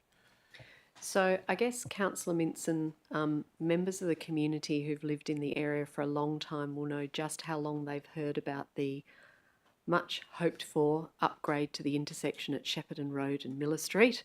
That has been an ongoing story with main roads and the town for a long time. It is progressing. Ms Adams has given us some updates on that this year about where it is going to. It's both been on our budget and off our budget, as we can't reach agreement or start to reach more agreement with main roads about what that's going to look like, given that they control the main distributor road that is Shepparton Road. But there might be some of these projects that you refer to, Councillor Minson, that some members of our community are not as familiar with, as in they're not as familiar with what stage they're at or what's going to happen next with them. Some people might not be that familiar with the Archer Mint Streetscape Improvement Plan and the sections of it that are currently being delivered and to be delivered in the near to short to maybe even medium term. So there might be some things that if we simply said, look, let's do this consultation once we get Shepparton Road and Miller Street's intersection fixed, and 5 years later we're still waiting for that to be fixed, the community won't be happy, because I do sense that people are attuned to there being a safety problem on their street. So they feel like there is a sense of urgency, if for want of a better word, that something does start to happen. So the reason for explaining it the way I did as an engagement is that it'd be a great opportunity for the town staff to tell a number of people on Hubert Street who may be familiar with some projects we're doing but not others, may know some but not the stage that they're at, may have questions about what's the impact of what you're doing here on our street going forward. So they're things that probably simply couldn't have been answered by the feedback that was sent out unless people were really highly familiar with the intersection of all those different projects we have. So if what you're wanting to suggest is that what I'm proposing could actually be extended for quite some considerable period, I don't know that that would meet the intention of trying to engage with this community who've been very proactive since literally probably before March about how they can basically interact with the town and council over this. So not wanting to put them in a position where they feel like nothing will happen for the next year or more. I don't think that would meet their expectations necessarily or ours. Are there any other questions from elected members? Because I do want to ask the town staff about how they might go with something like this. Councillor Devereux, do you have something else that you want to ask? I just would like to ask if you could repeat the focus of the consultation bit of your motion, please. Yeah, so the focus of it for the engagement, I haven't sought to be prescriptive about how that engagement would take place, but if council felt they would want to be prescriptive about how that engagement took place, happy to hear that. But the focus would be to investigate alternative options to improve safety on this section of Hubert Street. So I deliberately haven't phrased it as though we're looking at parking, road interventions. I've called it to address safety because I think safety really is what people are referring to when they talk about vehicle speeds, vehicles unable to get out of their driveways, vehicles crashing into parked vehicles, that they all present safety problems. So I've crafted it widely, but happy to hear input from other elected members if they don't think safety quite does it. Yep. Thanks for that clarification. I guess I appreciated what everyone put on the table in terms of concerns, and certainly it's been great to hear the detailed concerns from the community and the people on Hubert Street. But I do pick up on the integrated transport strategy as something that actually says if we just focus on individual streets, and this came out from the residents talking about sometimes part of the product of what they end up with is what's happened on other streets or is happening on other streets. And so I guess my concern, I'd love to hear the input from the residents of Hubert Street to a consultation process, but I fear that if we only focus on Hubert Street, we don't actually get that holistic solution that the integrated transport strategy is trying to achieve. And so maybe we get a perfect solution for Hubert Street that creates a problem in another street. So in that sense, I don't know whether staff could suggest a way that we might be able to get something that was more in keeping with taking on board feedback from Hubert Street residents, but also seeing what might be feasible in the broader road network in that vicinity. And a number of those points were raised by the community as well, so that it wasn't just reliant on the one street for the consultation. So that's my question or concern. Thanks. All right, well, it's obviously open to Councillor Devereux if you want to ask questions of town staff about that, noting that what I've been crafting here was really trying to address the issue of consulting with those residents who are representative at the moment of a group of people who made an initial overture to the town about their problems, and they appear to be 6 residents who live closest to the Miller Street intersection. The town staff then going out to the community post that, then ended up with the entire Hubert Street, as I understand it, particularly in this section, being most immediately impacted coming forward. But I would have thought, maybe Mr. Doy will correct me if I'm wrong, if the town were to do an engagement over something like this, would we be right to expect that the town staff would consider the integrated transport strategy and how the discussions with the community would be shaped by things like the integrated transport strategy? I mean, I'm not really sure, but when we go to look at solving a problem of this nature, would be remiss of us not to consider the impacts on our integrated transport strategy and all of its projects. Mr. Doy? Thanks, Mayor Vernon. In consulting with the community for a project such as this, our design parameters would be we would take instruction from the integrated transport strategy. There's a section at the back of the integrated transport strategy, I think it's page 84 from memory, which is to do with local road design guidance. So they are essentially the goalposts that we work in terms of how we would design a local road, of which Hubert Street is one. So that is the framework within which we would consult. In Councillor Devereux's question, if you don't mind me addressing it, relates to why Hubert Street instead of other streets. We are still in the process of developing a more comprehensive methodology as to why we choose certain streets to receive skinny street treatments over others. At the moment, our guidance is only to follow our road renewal program at the moment. So that is it. Thanks. Are there any other questions that anyone wants to raise or any statements that they want to make? Councillor Melrosa. Just want to circle back to the point that I made about the speed bumps on Swansea Street. After listening to Councillor Devereux bring up how streets can impact other streets, the date of which these were installed was June to September, and the complaints we got from Hubert Street were December. So in my head, I would assume that some of the changes that occurred on Swansea Street have resulted in extra traffic going down Hubert Street. And I'm going to admit here that I use both of those streets as a way to avoid certain intersections. So I would imagine other people are doing exactly what I do. Just depends on which one you want to use, how long the queues are at Shepparton Road as to which one you're going to dart down. So I would imagine after everyone darted down Swansea and saw them, they're like, I'm not coming down this street again. So they've kind of put all the emphasis on Hubert Street. So I guess if we were to look at Hubert Street as a problem to solve, we would probably need to look at Swansea Street, just those two streets. I think this little square box that they sit in is a little, I guess, a little unit, a little focus area. So anything we do on either of those streets is going to have an impact on another street. So going to what the Mayor is suggesting in terms of a potential community engagement, I think we should include Swansea Street in that engagement, just the section between Miller Street and Mint Street, because I feel like they share the same problems. I'm going to go to Councillor Hamer first, but I'm going to bring it back to Ms Adams because obviously there might be some technical requirements and things that we need to think about. Councillor Hamer.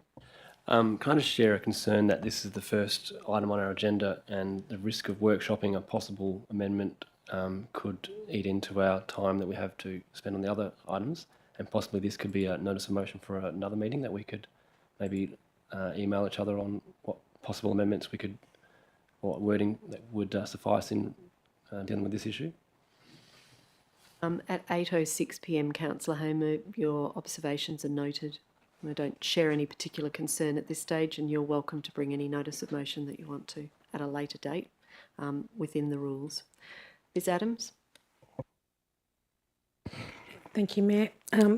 With just consideration to some of the questions raised today, I was just perhaps going to offer a suggestion. So we've talked about the non-budget impacts, but perhaps 3 points that will have a budget impact but could assist with this is, one is to do a broader consultation approach. So it's not just Hubert Street, but do perhaps some of the surrounding streets as well. The second is to undertake a traffic survey to obtain some updated data, acknowledging that particularly once Shepparton Miller is complete, it would be good to also get some updated data after that point as well. And the third is to do modelling of the network with that new data that we've received. Thanks, Ms Adams. Am I right in thinking that issues like traffic surveys after changes in things like Shepparton Road and Miller Street, modelling and data is stuff that the town can do of its own generation in any event?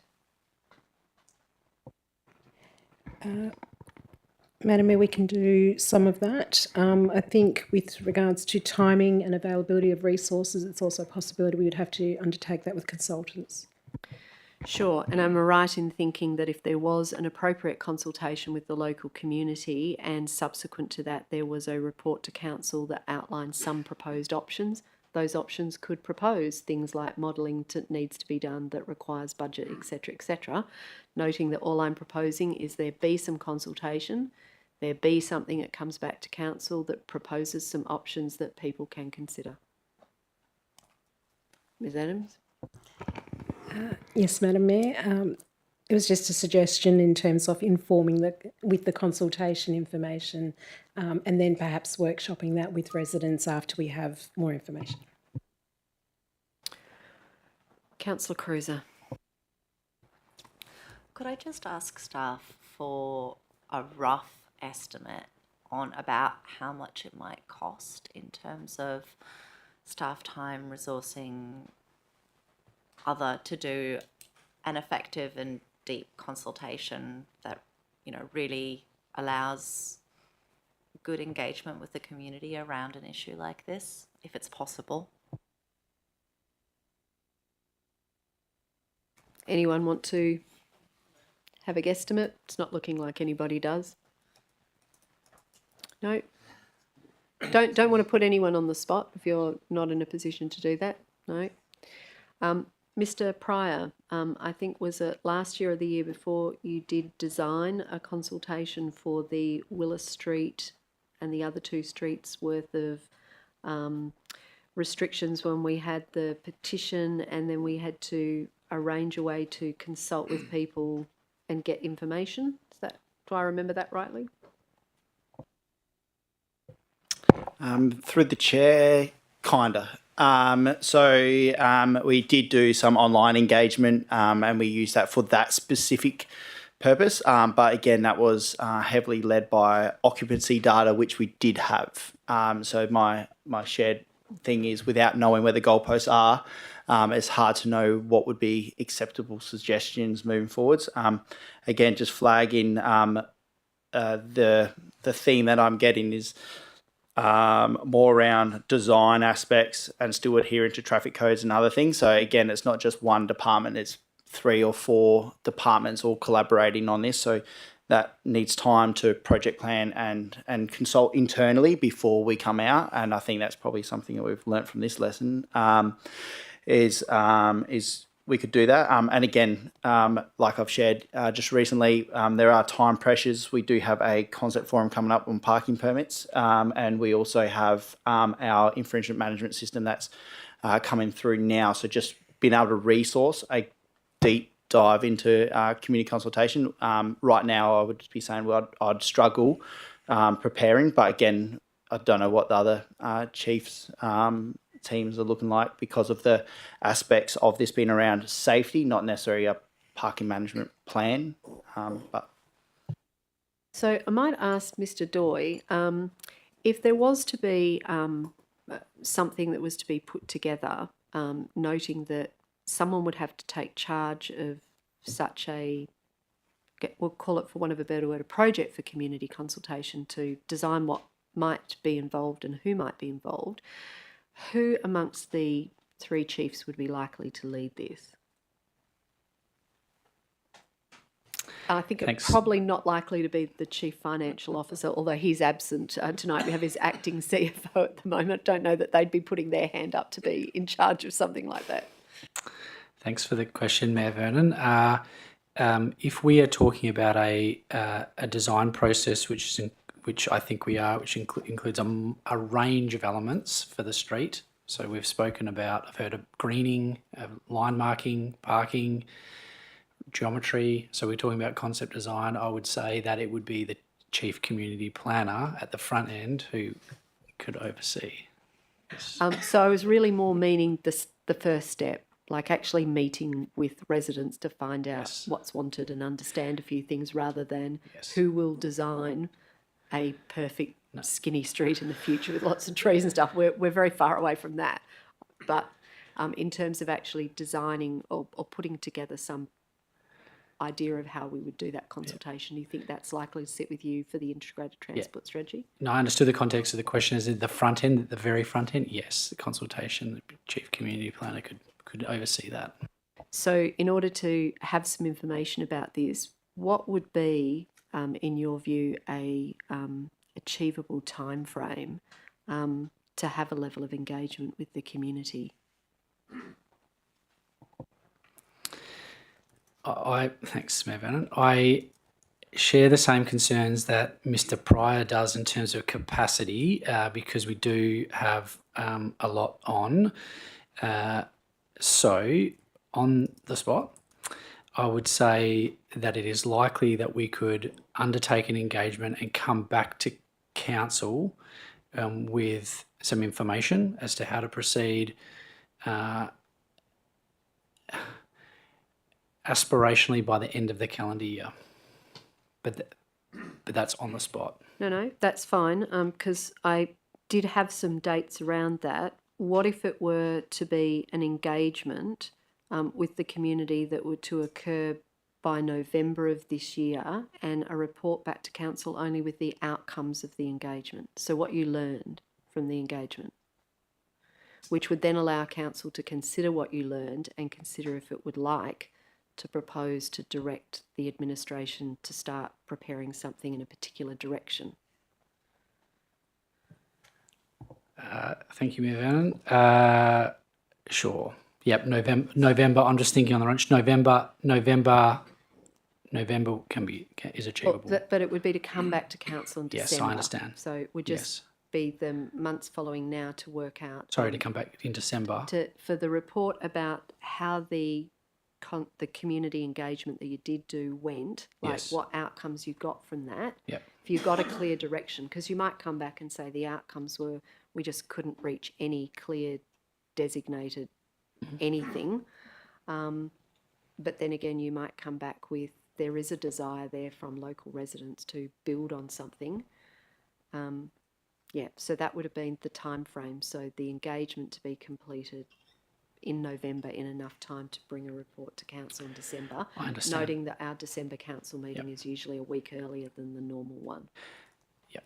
And if that's not, let me know. No, that's okay. We need to solve this tonight, so December would be preferable. So December council round, that would be preferable. Thanks. No engagement in November. Yep. Engagement by November, not have to do it in November. You might be able to do it in November, but you've got more time. Yep. All right. Okay, fair enough. Any further final questions? If there aren't any, then I'm going to move that we return back to the agenda. I don't think, Ms Tucker, I need to do anything with regards to the speaking twice to bring that to an end. So on that basis, there having been no persons to speak in favour of the officer's recommendation, it then falls to me to close the debate. We obviously have heard some people speak in relation to the matter.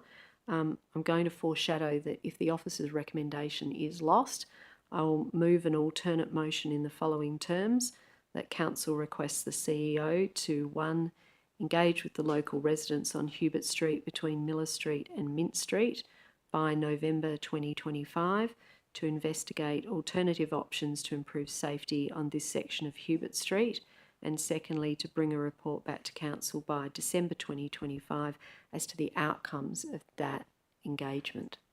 So not going to the extra step that I mentioned before of proposing options, but just the outcomes of how the engagement went. So I think that would give the best opportunity for us to take into account the desire of this particular part of our community to see something happen. I think they have heard that they're, in the best of all worlds, these matters simply can't be done in a matter of weeks, and we need to put that together so it can be a useful and meaningful. And then we'll hear something about how the outcome of that engagement went. So again, that's only a foreshadowed alternate if the officer's recommendation is lost.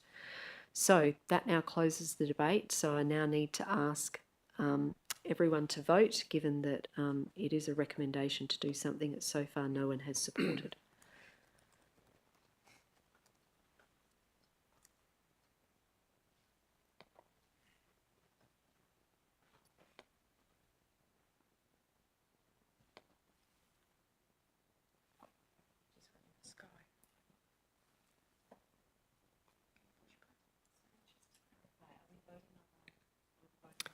You're voting on the officer's recommendation, whether you support it or you don't.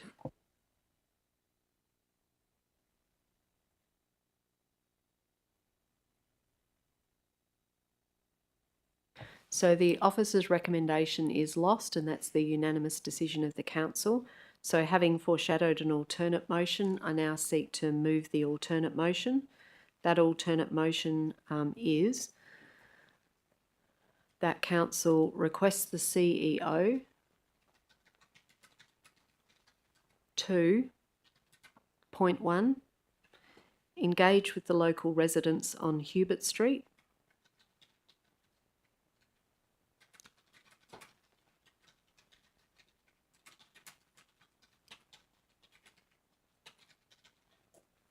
Between Miller Street and Mint Street by November 2025 to investigate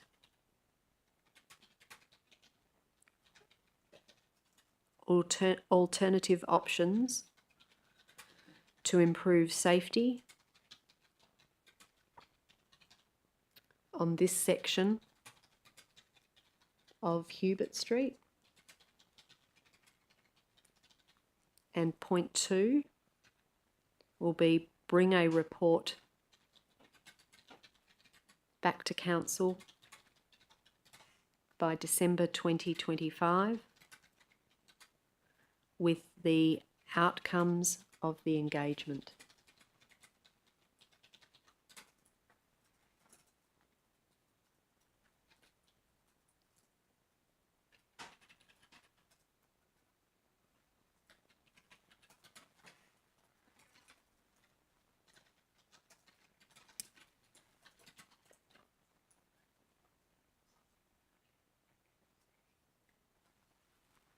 And I just need to provide a reason for the alternate motion.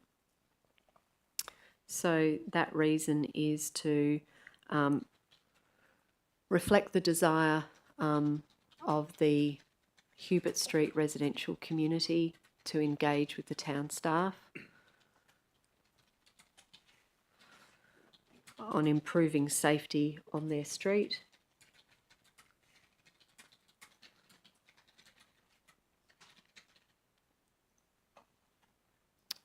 That's the end of the short reason. That's the alternate motion that I wish to move with the reason for it. Can I seek, is there a seconder, please, for the alternate motion? Seconded, Councillor Minson. I don't wish to be heard at this stage on the alternate motion. I'll reserve any comments I have to make to close the debate if there is need be. Councillor Minson, as the seconder, did you wish to be heard? No. Can I ask formally, as I always do, is there any dissent to the alternate motion? Councillor Crozer? I agree with the intent of this motion and I appreciate the work that's gone into crafting it. But I would be a lot more comfortable if this was deferred until the next meeting to give us time to fully understand the resource implications. I know that it doesn't sound like much to ask staff to do a report, but we have a lot of residential streets throughout the town. And if we're doing this street by street, I want to have the time to understand the costs, the resource implications, the way it might flow onto other projects and other things that the teams are working on, particularly those that might be taking a more strategic and holistic approach. And then I would feel a lot more comfortable voting for this with the staff having had time to give us proper answers to that. Thanks, Councillor Cruiser. Is there anyone who wishes to speak in favour of the alternate motion? Councillor Anderson. Thank you, Mayor. Look, it's really, I speak in favour in regards to like a process because the staff's report has been lost, and if we don't have an alternative, it's actually too late to defer. If we don't have an alternative, then the staff don't have direction. So we need to go forward with this alternative so that the staff do have direction and how best we can handle the community engagement and the other points that are made in the alternative.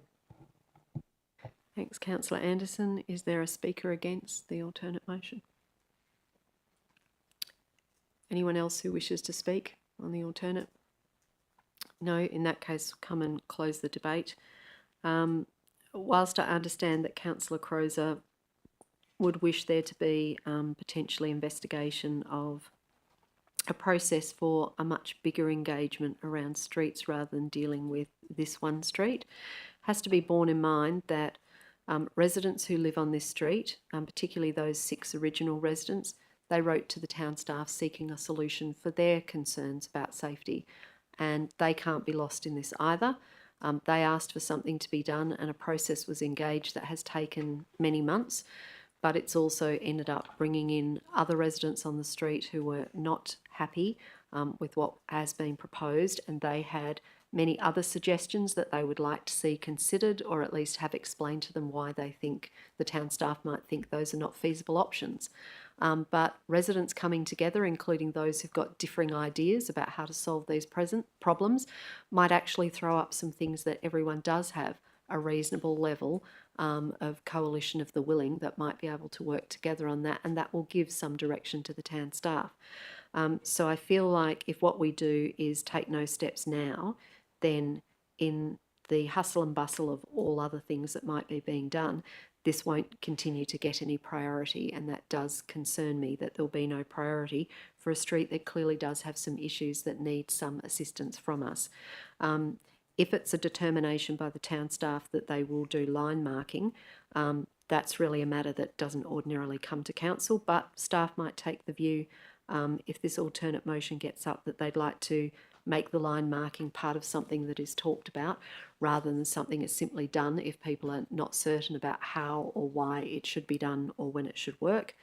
And I feel like we're not locking ourselves within this alternate motion to any particular cause of action, but the town staff will certainly have a good idea after a level of engagement by almost the end of the year whether there are any pathways forward. And whilst I accept that we, in the best of all worlds, would be able to solve every traffic problem on every street in the town at the same time, that isn't actually feasible. And I've no doubt, in line with our integrated transport strategy, the town staff will have an eye to the integration of any changes on this street to what that might do to other streets. Because at the moment, in my view, what's being proposed by the officers really didn't fully take into account, as admitted by the answers to questions about modelling of the impact on other streets. So we need to actually see what's feasible for Hubert Street and then see how it fits into the wider street network around it. So on that basis, now call for elected members to vote on the alternate motion, please.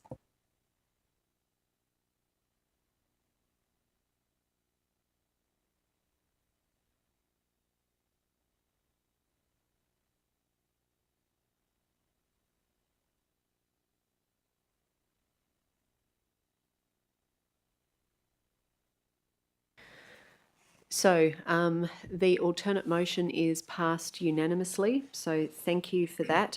Thank you for elected members for your contribution to the discussion and the debate. To those members of the community who came out tonight on a very cold night, thank you for coming to share your reflections. I'm sure some of you will go back to talk to your fellow residents about your experience, and some of your fellow residents may have joined us online to watch tonight.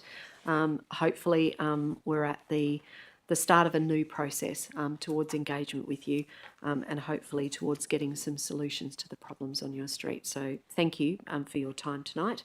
And now we will be moving on to the rest of our agenda, which again, you're welcome to join us for or not. Thank you.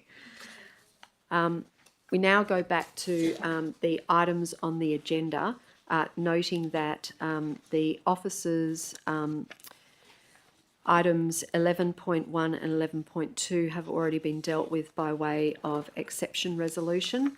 11.3, policy amendments to the independent committee members' policy. It's a late item.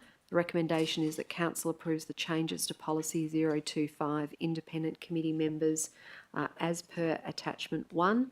So I'm now seeking a mover and a seconder, please, for that item.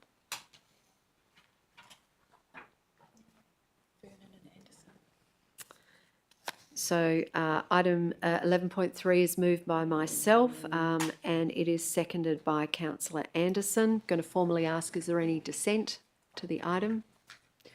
No, there being no dissent, declare that carried unanimously. Thank you. That finishes the reports in item 11. Go now to item 12, which is the Chief Community Planner reports. Item 12.1 has already been done by way of exception resolution.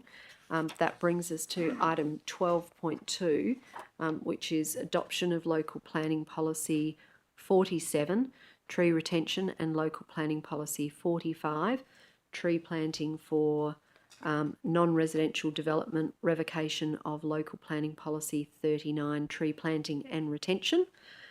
So the recommendation for this item is that Council adopts local planning policy 47, tree retention at attachment 1, local planning policy 45, tree planting for non-residential development at attachment 2, and revise local planning policy 23, bicycle parking, car parking and access for non-residential development at attachment 3, pursuant to Schedule 2, Part 2, Clause 4, Subsection 3 of the Planning and Development Local Planning Schemes Regulations 2015.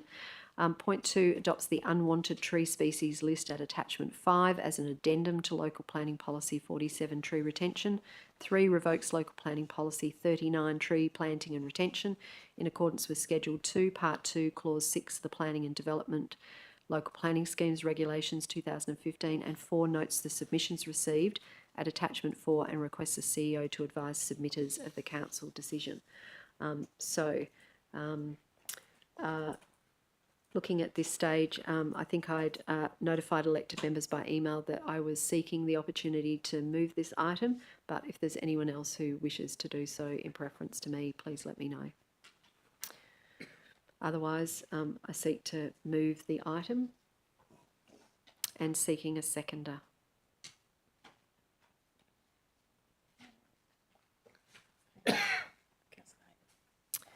So that's moved myself, Mayor Vernon, seconded Councillor Hamer. As the mover of the motion, I will just say that this has been a long labour for elected members, both current and past, trying to advance the issue of how we might protect significant trees in our community.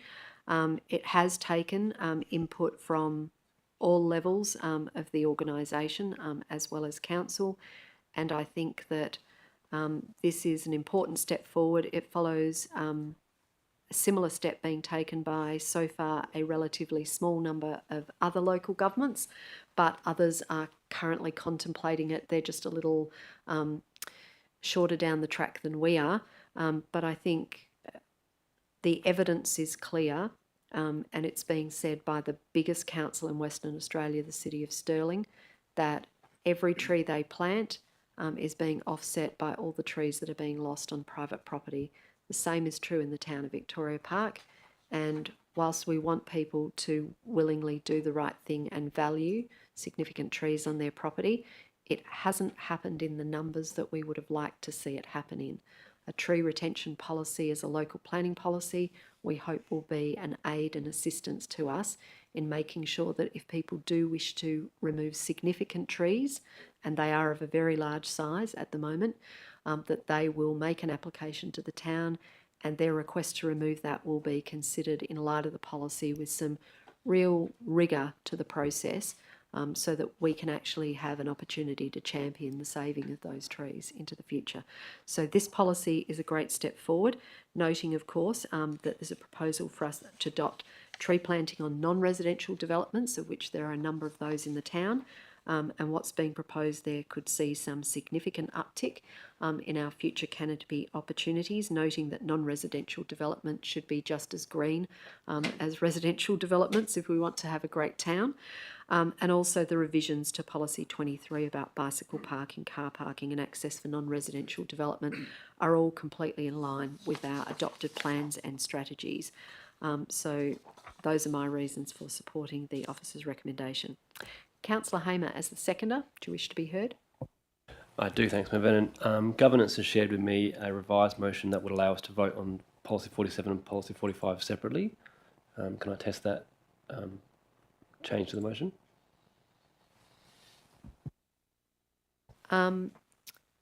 So, Councillor Hamer, if I understand rightly, you want to be able to separate out the policies for the purposes of voting. So, when this has occurred before, we're able to put the individual separate points of an officer recommendation separately to council to vote on. But you're asking for point 1, which contains reference to the adoption of 3 policies. You're asking to split up point 1 of the recommendation. So my understanding is that governance informed me they'd advise you that the only way that could be achieved would be for you to move an alternate motion to the officer recommendation. Sorry, I'll just go to the Manager of Governance, Ms Tucker.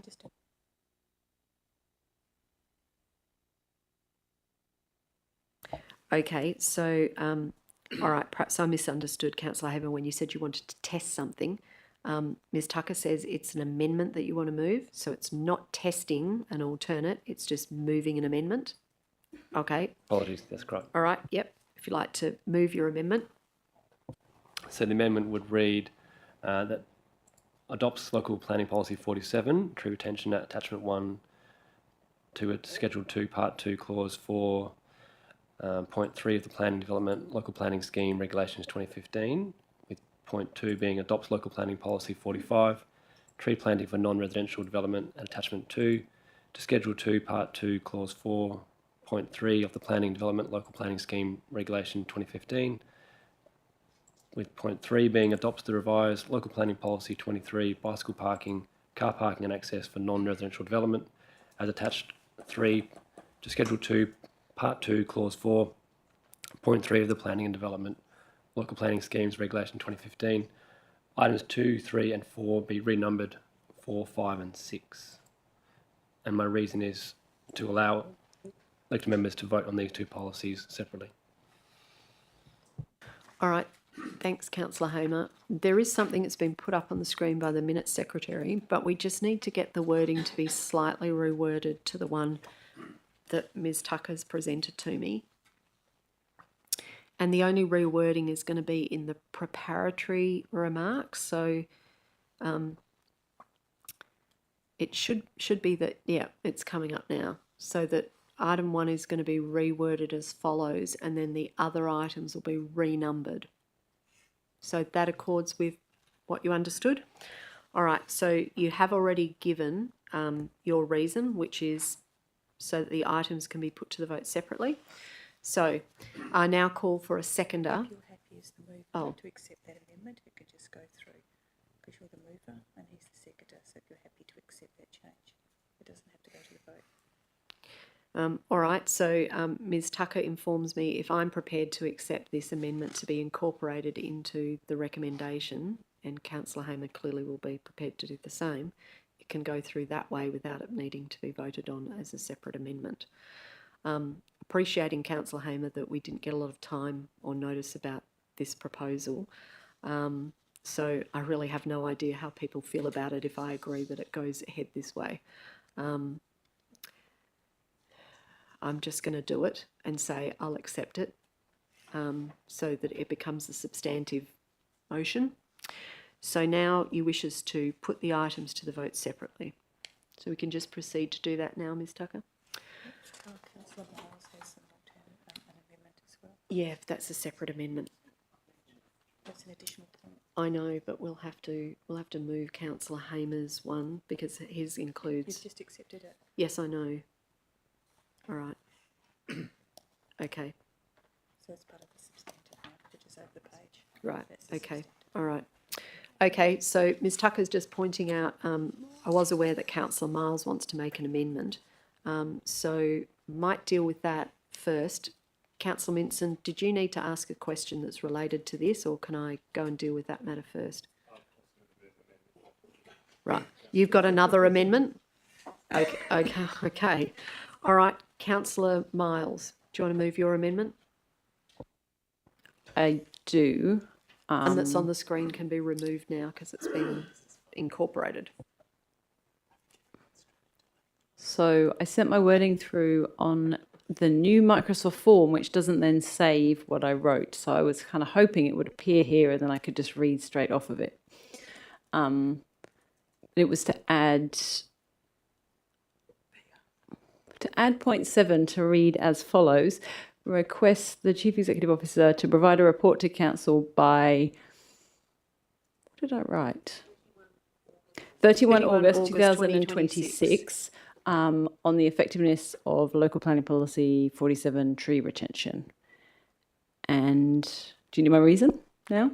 Yes, please. Yep, and my reason was that there were a number of points raised in the submissions about, nuance and how it might work, and so this will provide an opportunity to evaluate the effectiveness of the policy and whether we will need to review the policy or whether it's working as intended. Yes, I think what I submitted in writing was better. All right. I think you'll just check with the Minutes Secretary. She's got all of that, so that's already done. So on that basis, we've got a reason for that. So we'll seek a seconder for that, please.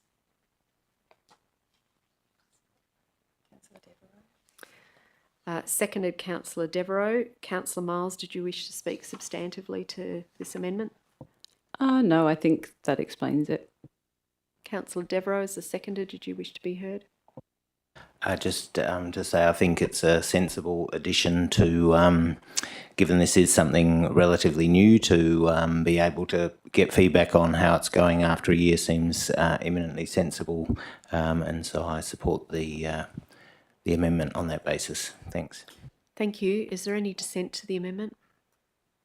No, there being no dissent, declare that carried unanimously. Thank you. Councillor Minson, you've got an amendment. Have we seen this amendment? You all have, maybe not in the usual format, but referring to the further considerations section of the report. I'd like to move an amendment. I think we're up to number 8, and an additional point that reads that the $147 fee for the determination of development applications where the application is only required for tree damaging activity is waived until the 30th of June 2026.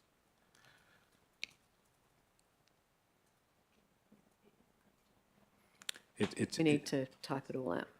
It's in the further consideration sections, but if you want to copy paste, but it's that the $147 fee for the determination of development applications where the application is only required for tree damaging activities is waived until the 30th. Councillor Minson, I just get you to pause there. The Minutes Secretary doesn't have access to the further consideration part of the report because her screen runs something different. So we just need to see if we can get you to read it out for us, and a little slower,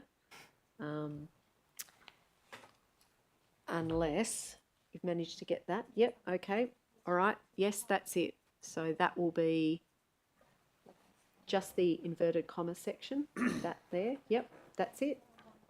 Yep, and that will be to add point 8 to the recommendation. What is the date that is suggested? It's to 30 June 2026.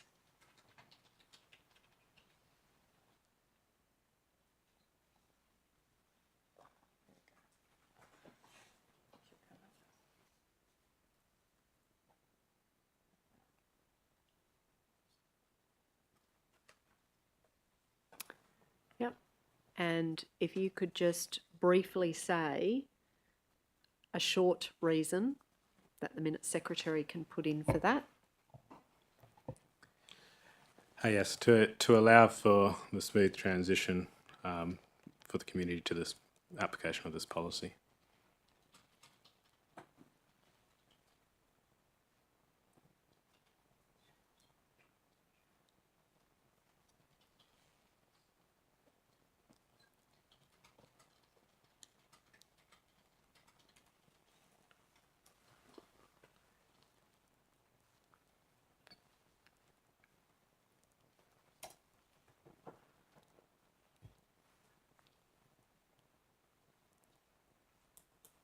All right, so we have that up now. So seeking on that basis a seconder, please, for this proposed amendment.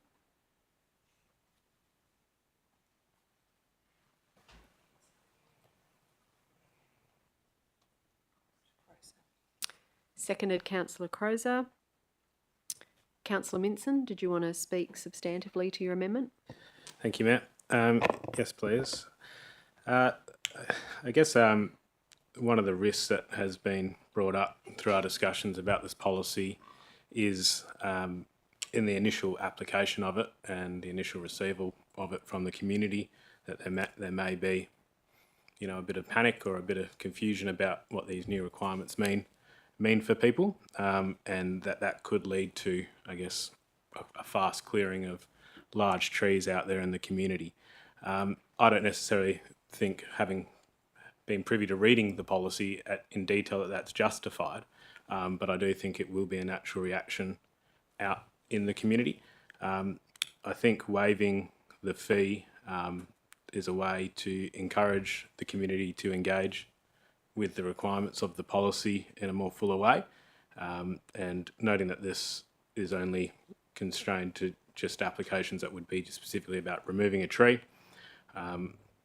It's not about larger development applications, and I think it would serve as a valuable kind of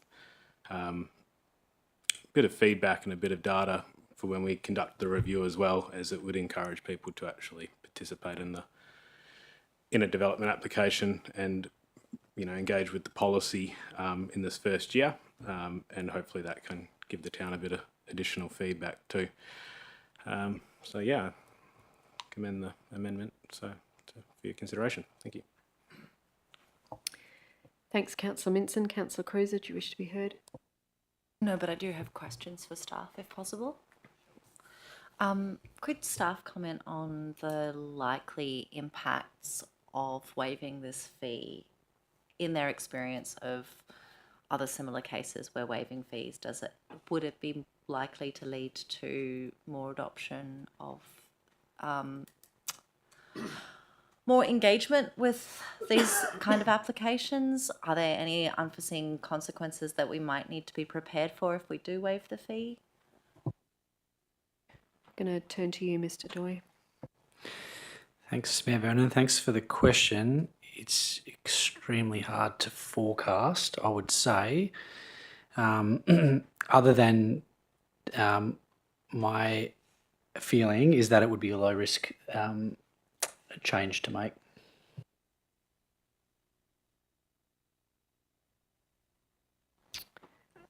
All right. So is there any objection, any dissent to the proposed amendment? No, there being no dissent, declare that carried unanimously. Thank you.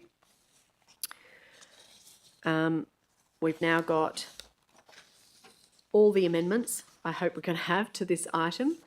And so now I'm going to look to put the items separately, starting from point 1. So now going to be...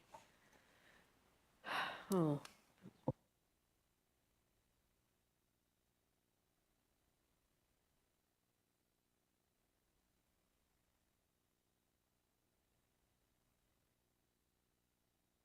No debate. Yep. All right. So, given that I have spoken, Councillor Hamer,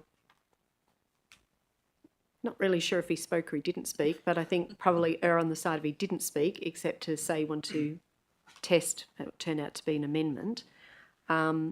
So, Councillor Hamer, as the seconder, going to ask if you wish to speak, and if you do wish to speak and you only wish to speak about one of the points, please speak about one of the points, because then I will be asking if there's any other objections, and then we go towards closing it and voting on it. Councillor Hamer. Thanks, Mayor Bennett. My comments are about Policy 47 and exclusively, and I will be speaking against that policy being implemented, and my reasons are, after reading the submissions, I do concede the number that support are higher than those that oppose, but reading the comments in detail, many of the supporters seem to miss the nuance of this policy. I don't expect anyone in the town to support removing of trees in any location. The detail of who owns the land that these trees are on and what ramifications that has for both the town to carry out such a policy and for the behaviour of those landowners. For example, as mentioned in the submissions, someone who has a big backyard will no doubtly see the benefit of a big tree being planted or being kept. But after being aware of this policy, the ramifications are likely to change that behaviour. Any future plans to renovate, rebuild, subdivide become all the more onerous. Also, land values are likely to be higher for blocks without existing big trees. The officer's report makes the question clear there is a balance between property rights and the decisions and the use of that land and our community's tree canopy target. Will this policy deliver in the long term, or will it just scare people away with red tape and bureaucracy, when we could be encouraging them to keep and plant big trees in the town to complement our efforts?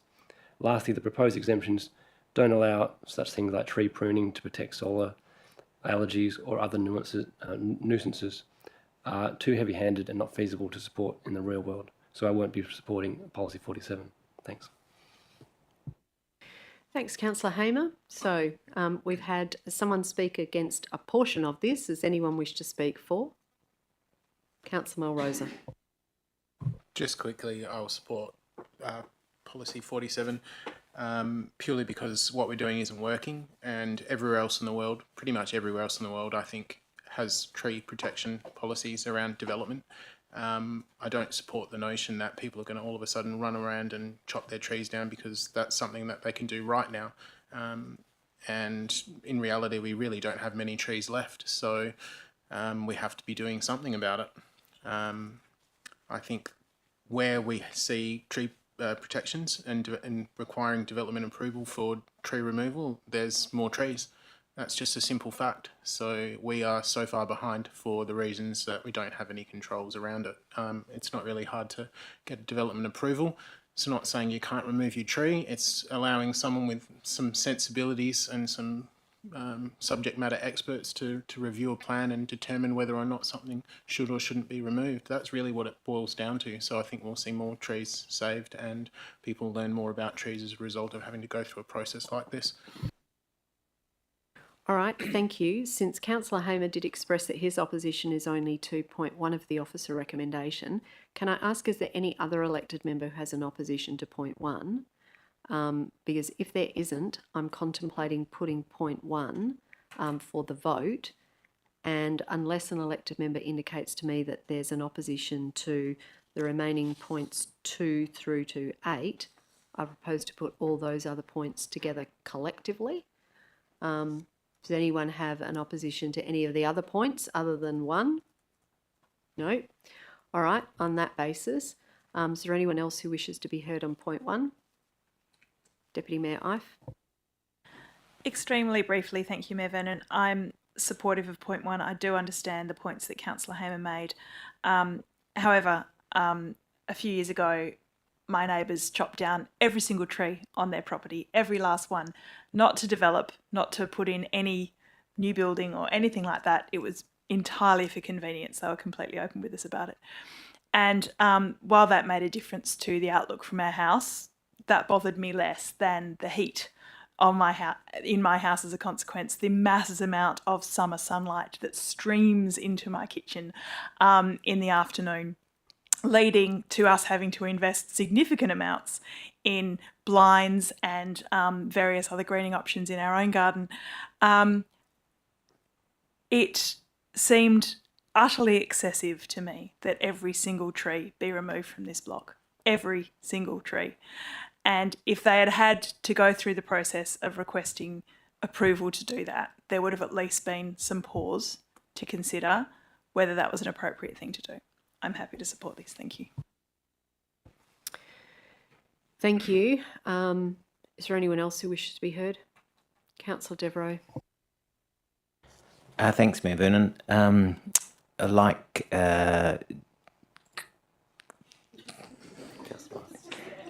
Councillor Ife, I also see can understand some of the concerns that Councillor Hamer has raised. This is a complex space, and I think we know from global experience that just rules don't change situations in terms of community behaviour, and I think tackling this issue has to be on a range of fronts, and I think partly it's a cultural issue, and a cultural issue that I think generally we do quite well on cultivating an interest and a concern for trees and an engagement on trees by our community. But I think, rules in themselves won't solve our problems, and so I think it's part of a suite of things that we have to do, and I guess that's why I taking on board the real world queries that Councillor Hamer's raised. I do value the additional point that there would be some review after a year to see how has been the experience. There might be some things we go harder on perhaps as a result of that review, not just pull back on, but I think it is a pragmatic thing to do, to review practice and see what's working and what isn't, so that we can really do our best for the urban forest in our community that so many people are passionate about. So I will support it on that basis, but I do appreciate the concerns. Thanks, Councillor Devereux. Is there anyone else who wishes to be heard before I close the debate on this matter? No. So now going to close the debate, and I'll speak as the mover, and then I propose to put item 1 for the vote and thereafter put items 2 through to 8 collectively. So in closing the debate, I'll just say this. Councillor Hamer, you made the comment that we should be supporting people to plant and retain trees. We are. Is there more we can do? Sure. Does our urban forest strategy say we should look at a raft of things to incentivise people to retain the trees they have and plant more trees on their property? Yes, it does. And we are working through those things each year as we try to build this program as a signature part of our commitment to increasing our urban tree canopy. But it's clear to me that us passing Policy 47 is not mutually exclusive with us supporting people to plant and retain trees. And passing Policy 47 is not us failing to support people, in my view, to plant and retain trees. What we do have is a need for a cultural shift. And sadly, you know, I've been on council since the urban forest strategy was adopted and the implementation plan, and for all the good things we've done, we've lost an awful lot along the way, which no amount of effort by us is able to get over now because it's a historical fact. So if this proves to be of some use, then I think it will have been worthwhile. And so that's why I encourage people to consider supporting it. And for those who consider that this is an unfair incursion into their private rights on their own property, I remind them that all levels of government incurse into the private rights of individual owners of property every day. We're required to do some of that by law. The rest of it, we decide that it should be done in a legal way, and that's what LPP 47 is, to make sure that we have that appropriate mechanism in place. So I'm now going to put point 1 of the resolution only. So I encourage you to support item 1, but I'm now going to ask you to vote on item 1 of the recommendation only.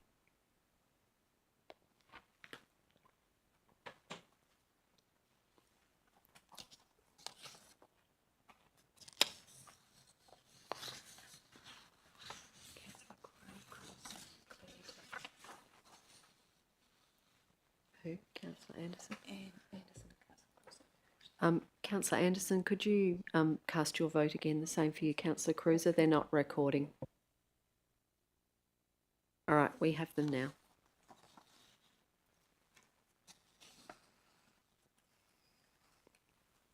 So I declare that point 1 of the recommendation to adopt local planning policy 47 tree retention has passed.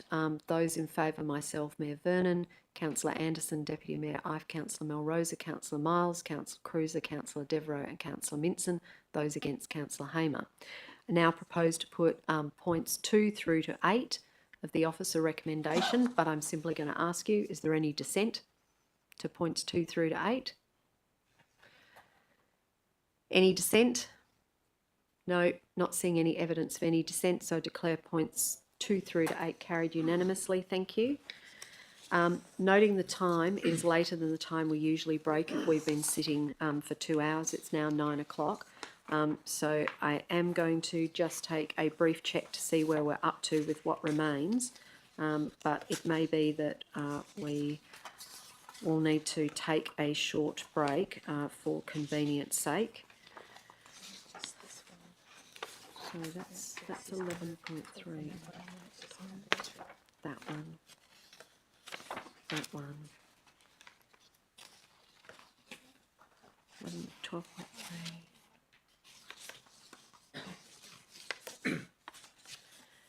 Okay, so although 12.3 is dealt with by exception resolution, we have 12.4, the endorsement, to proceed to stage 3.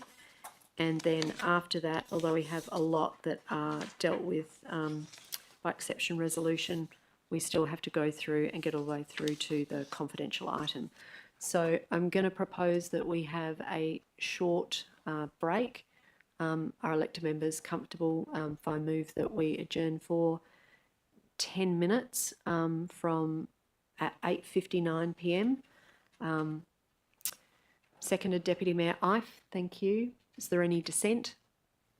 No, there being no dissent, declare that carried unanimously. So it's 8:59 p.m. So we're now adjourned for 10 minutes. Thank you.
All right, everyone, it is 9:11 p.m. and we are resumed.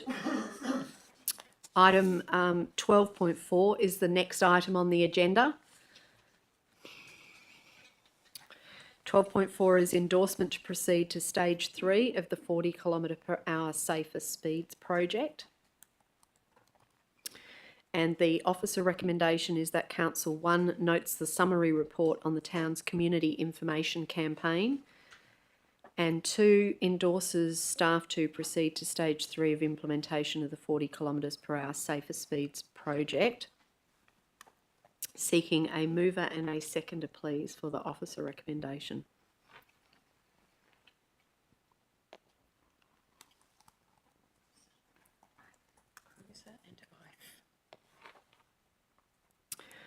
Moved Councillor Cruiser, seconded Deputy Mayor Ife. Councillor Cruiser is the mover. Do you wish to speak? Yes.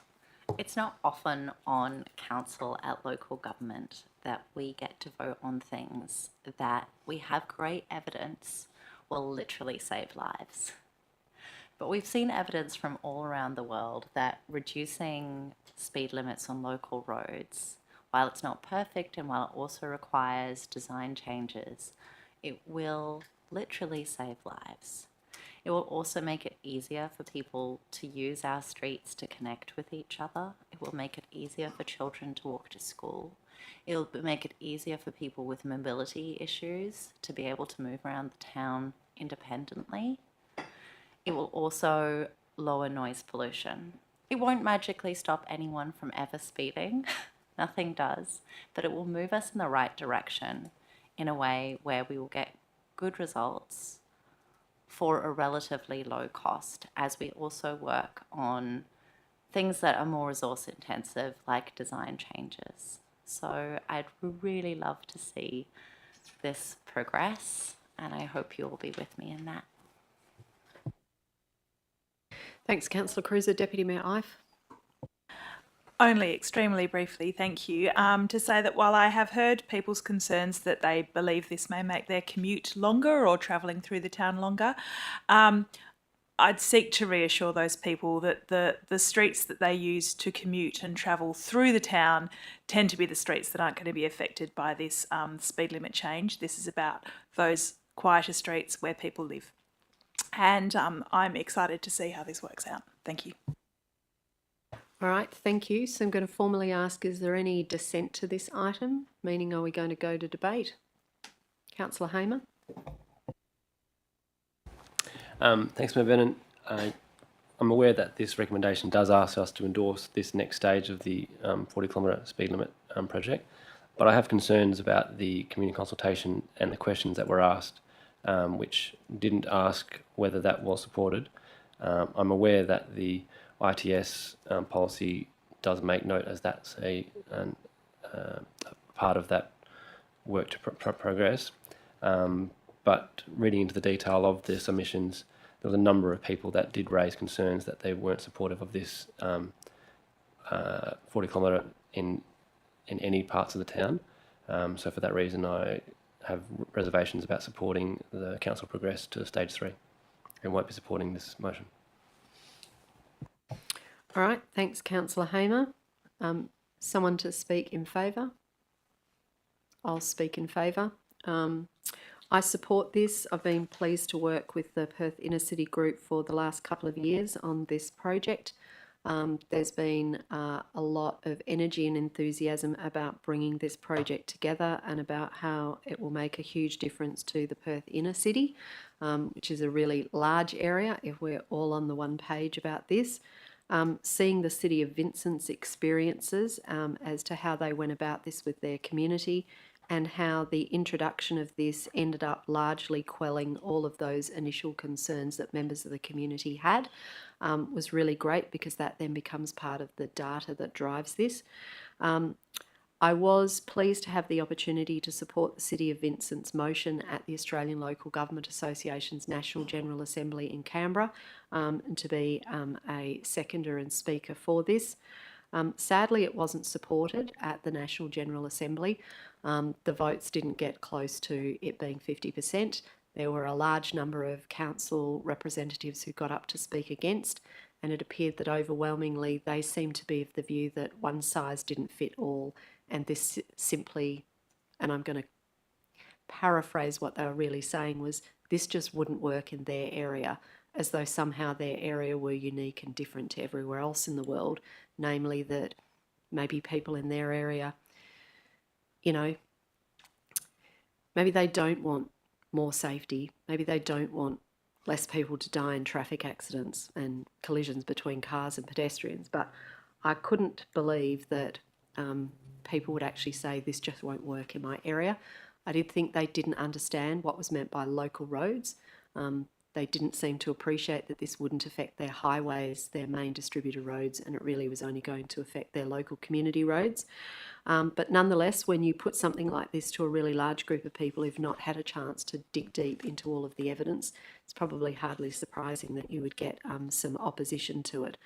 But I think that for someone like myself who has always probably enjoyed living on the higher side of speed, anything that reduces the speed at which I can travel is probably not necessarily going to be my first thought, but I do accept that anything that lowers the speed on our local roads that gives more people chances for better outcomes can only be great for our community, and I don't think there could be any better reason for supporting it than that. So I do support it. Is there anyone else who wishes to speak against? No? Anyone else to speak? Councillor Devereux. Thanks, Mayor Vernon. Just to say, I think the Hubert Street residents that came along tonight and shared were a great, what they said, and in fact someone explicitly said we would love our street to be the first 40k street, noting that it was on the agenda. So I think that's a great example of community recognition of the benefit of this policy adoption. But I think as well the other strength that Mayor Vernon mentioned was the fact that it is a collective activity amongst all of the Perth inner city councils, and so in a sense it would be it's a wonderful thing to be part of, a group of councils working together for positive change and for safety and for a more people-centred community right across the Perth inner city. And I think that means that it's less confusing for people if they go from one inner city area to another, that the rules are the same. And so in that sense, I think it's a really wonderful thing to be part of that has a lot of good evidence behind it, as Councillor Cruiser said, and that evidence is very clear in terms of injuries and so on caused by faster speeds. But I think the other, for the bean counters as well, I think the 40k an hour in the longer term is a great money saver for us as well, rather than dealing with individual streets. If we have all cars going slower on all of our local roads, then it will make it a safer environment without a need for specific interventions, except where it's particularly needed or particularly focused on beautifying or making the areas cooler as well along cool routes. So I think that's a great opportunity, and I think finally, I think it is a great complementary thing to have with our integrated transport strategy. To have people driving slower really complements well the aims and focus of the integrated transport strategy. So I think it's a great opportunity for us to support it as part of the Perth Inner City group. Thanks. Thanks, Councillor Devereux. Councillor Melrosa. I, like myself and the Mayor, probably have a bit of a heavier foot, and even though my foot is heavy, I am quite happy to support such a proposal. I've read a lot of comments on social media around this. I think it was one of the hot posted topics on the town's Facebook, and I definitely enjoyed the read of many of our community members, some of whose names that I very much recognise, that have a lot to say about a lot of things, and I didn't particularly find any strong arguments for not doing this. The one that I want to focus on was about, oh, this isn't going to stop anyone from speeding. You know, people are going to speed, la-di-da-di-da. But I think this particular change is really about, say, your mother or your brother or your father driving down the street at the 40 km/h limit as opposed to the 50 km/h limit, and being able to avoid an accident that they weren't going to cause themselves, but they were just in the wrong place at the wrong time. These are the things we're trying to change. We're not going to change the speeder. They're always going to speed. But what we are changing is the total volume of traffic on the road going from one speed to another speed, and that speed changes the speed change that stops you from ending up in hospital and dying. So, and then going back to that whole conversation about which streets are affected, they're not the streets that you would typically be driving on to get to where you're going. You can still get on the Ong Road and go 70, you can get on the Graham Farm and go 80, you can get on the Mitchell and go 100, and they're the roads that you are going to make up your lost time on. You're not going to make up your lost time on your local streets, and you shouldn't, because that's where you live, that's where you're bringing up your family and your children, and that's where your neighbours' children, and that's where your pets are roaming around. So, and that's also where some of our native birds are under a threat. So, you know, this is going to save a lot of things, and to Sky's point, Councillor Cruz's point, it's going to make a quieter area. I think that when I sit outside in the morning and hear Orong Road from 12 to 13 streets away, you know, that's the sound of 70 km/h traffic travelling across many streets in Carlisle. You know, I'd much rather hear birds and children and music and other things. So I'm happy to support this. Thanks, Councillor Melrose. Is there anyone else who wishes to be heard before we close the debate? No. In that case, Councillor Cruiser, did you wish to close the debate? It's very heartening that in places that do change the speed limit in these ways, as well as make other changes like shifting to low traffic neighbourhoods, what we often see is that after a year or so of trying the new system, the community realises that it's a great way to live. And so I'm really hoping that many of those in the community who might have opposed this when they had some ideas about how it would work will change their mind when they see that it can make our streets better for everyone. Thank you. Can we now all please cast our votes on this item?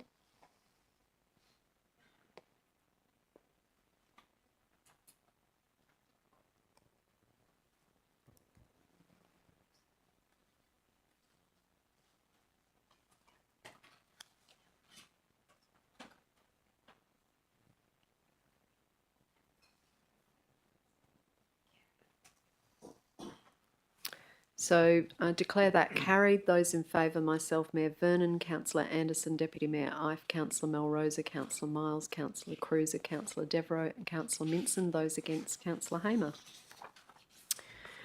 The next items on the agenda, 12.5, 6 and 7, have all been dealt with by way of exception resolution.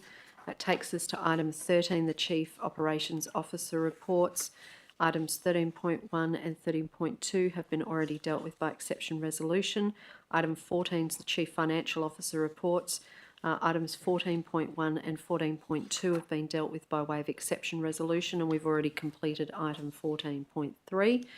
Item 15 is committee reports. There are none. Item 16, application for leave of absence. There is one. The recommendation is that Council approves a leave of absence for Deputy Mayor Ife for the dates of 5 to 8 August 2025 inclusive.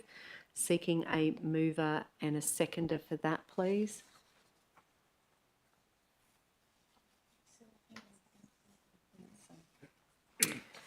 Moved by myself and seconded Councillor Minson. Is there any dissent? No, there being no dissent, declare that carried unanimously. Thank you. Item 17, motion of which previous notice has been given.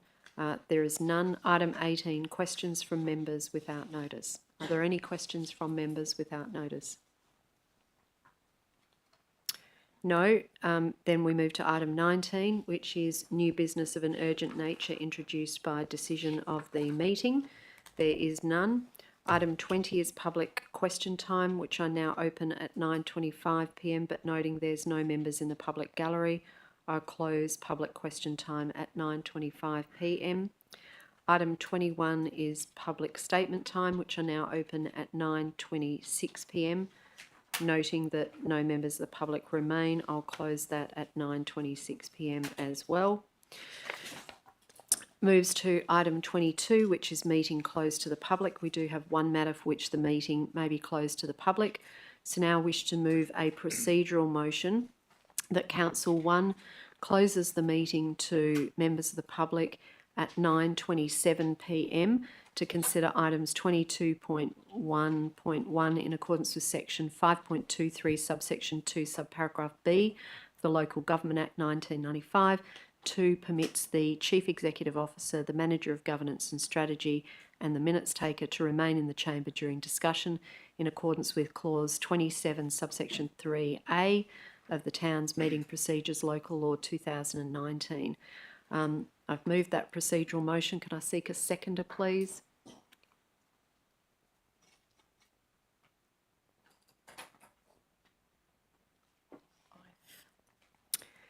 Seconded by Deputy Mayor Ife. Is there any dissent? No, there being no dissent to the procedural motion, I declare that carried unanimously. Thank you. Thank you to all those town staff who were not mentioned in the procedural motion for your contributions tonight to the meeting, but we're now closed at 9:27 to members of the public. So if I could ask...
Just Yep. All right, so it's now 9:41 p.m. and we'll now resume the open session.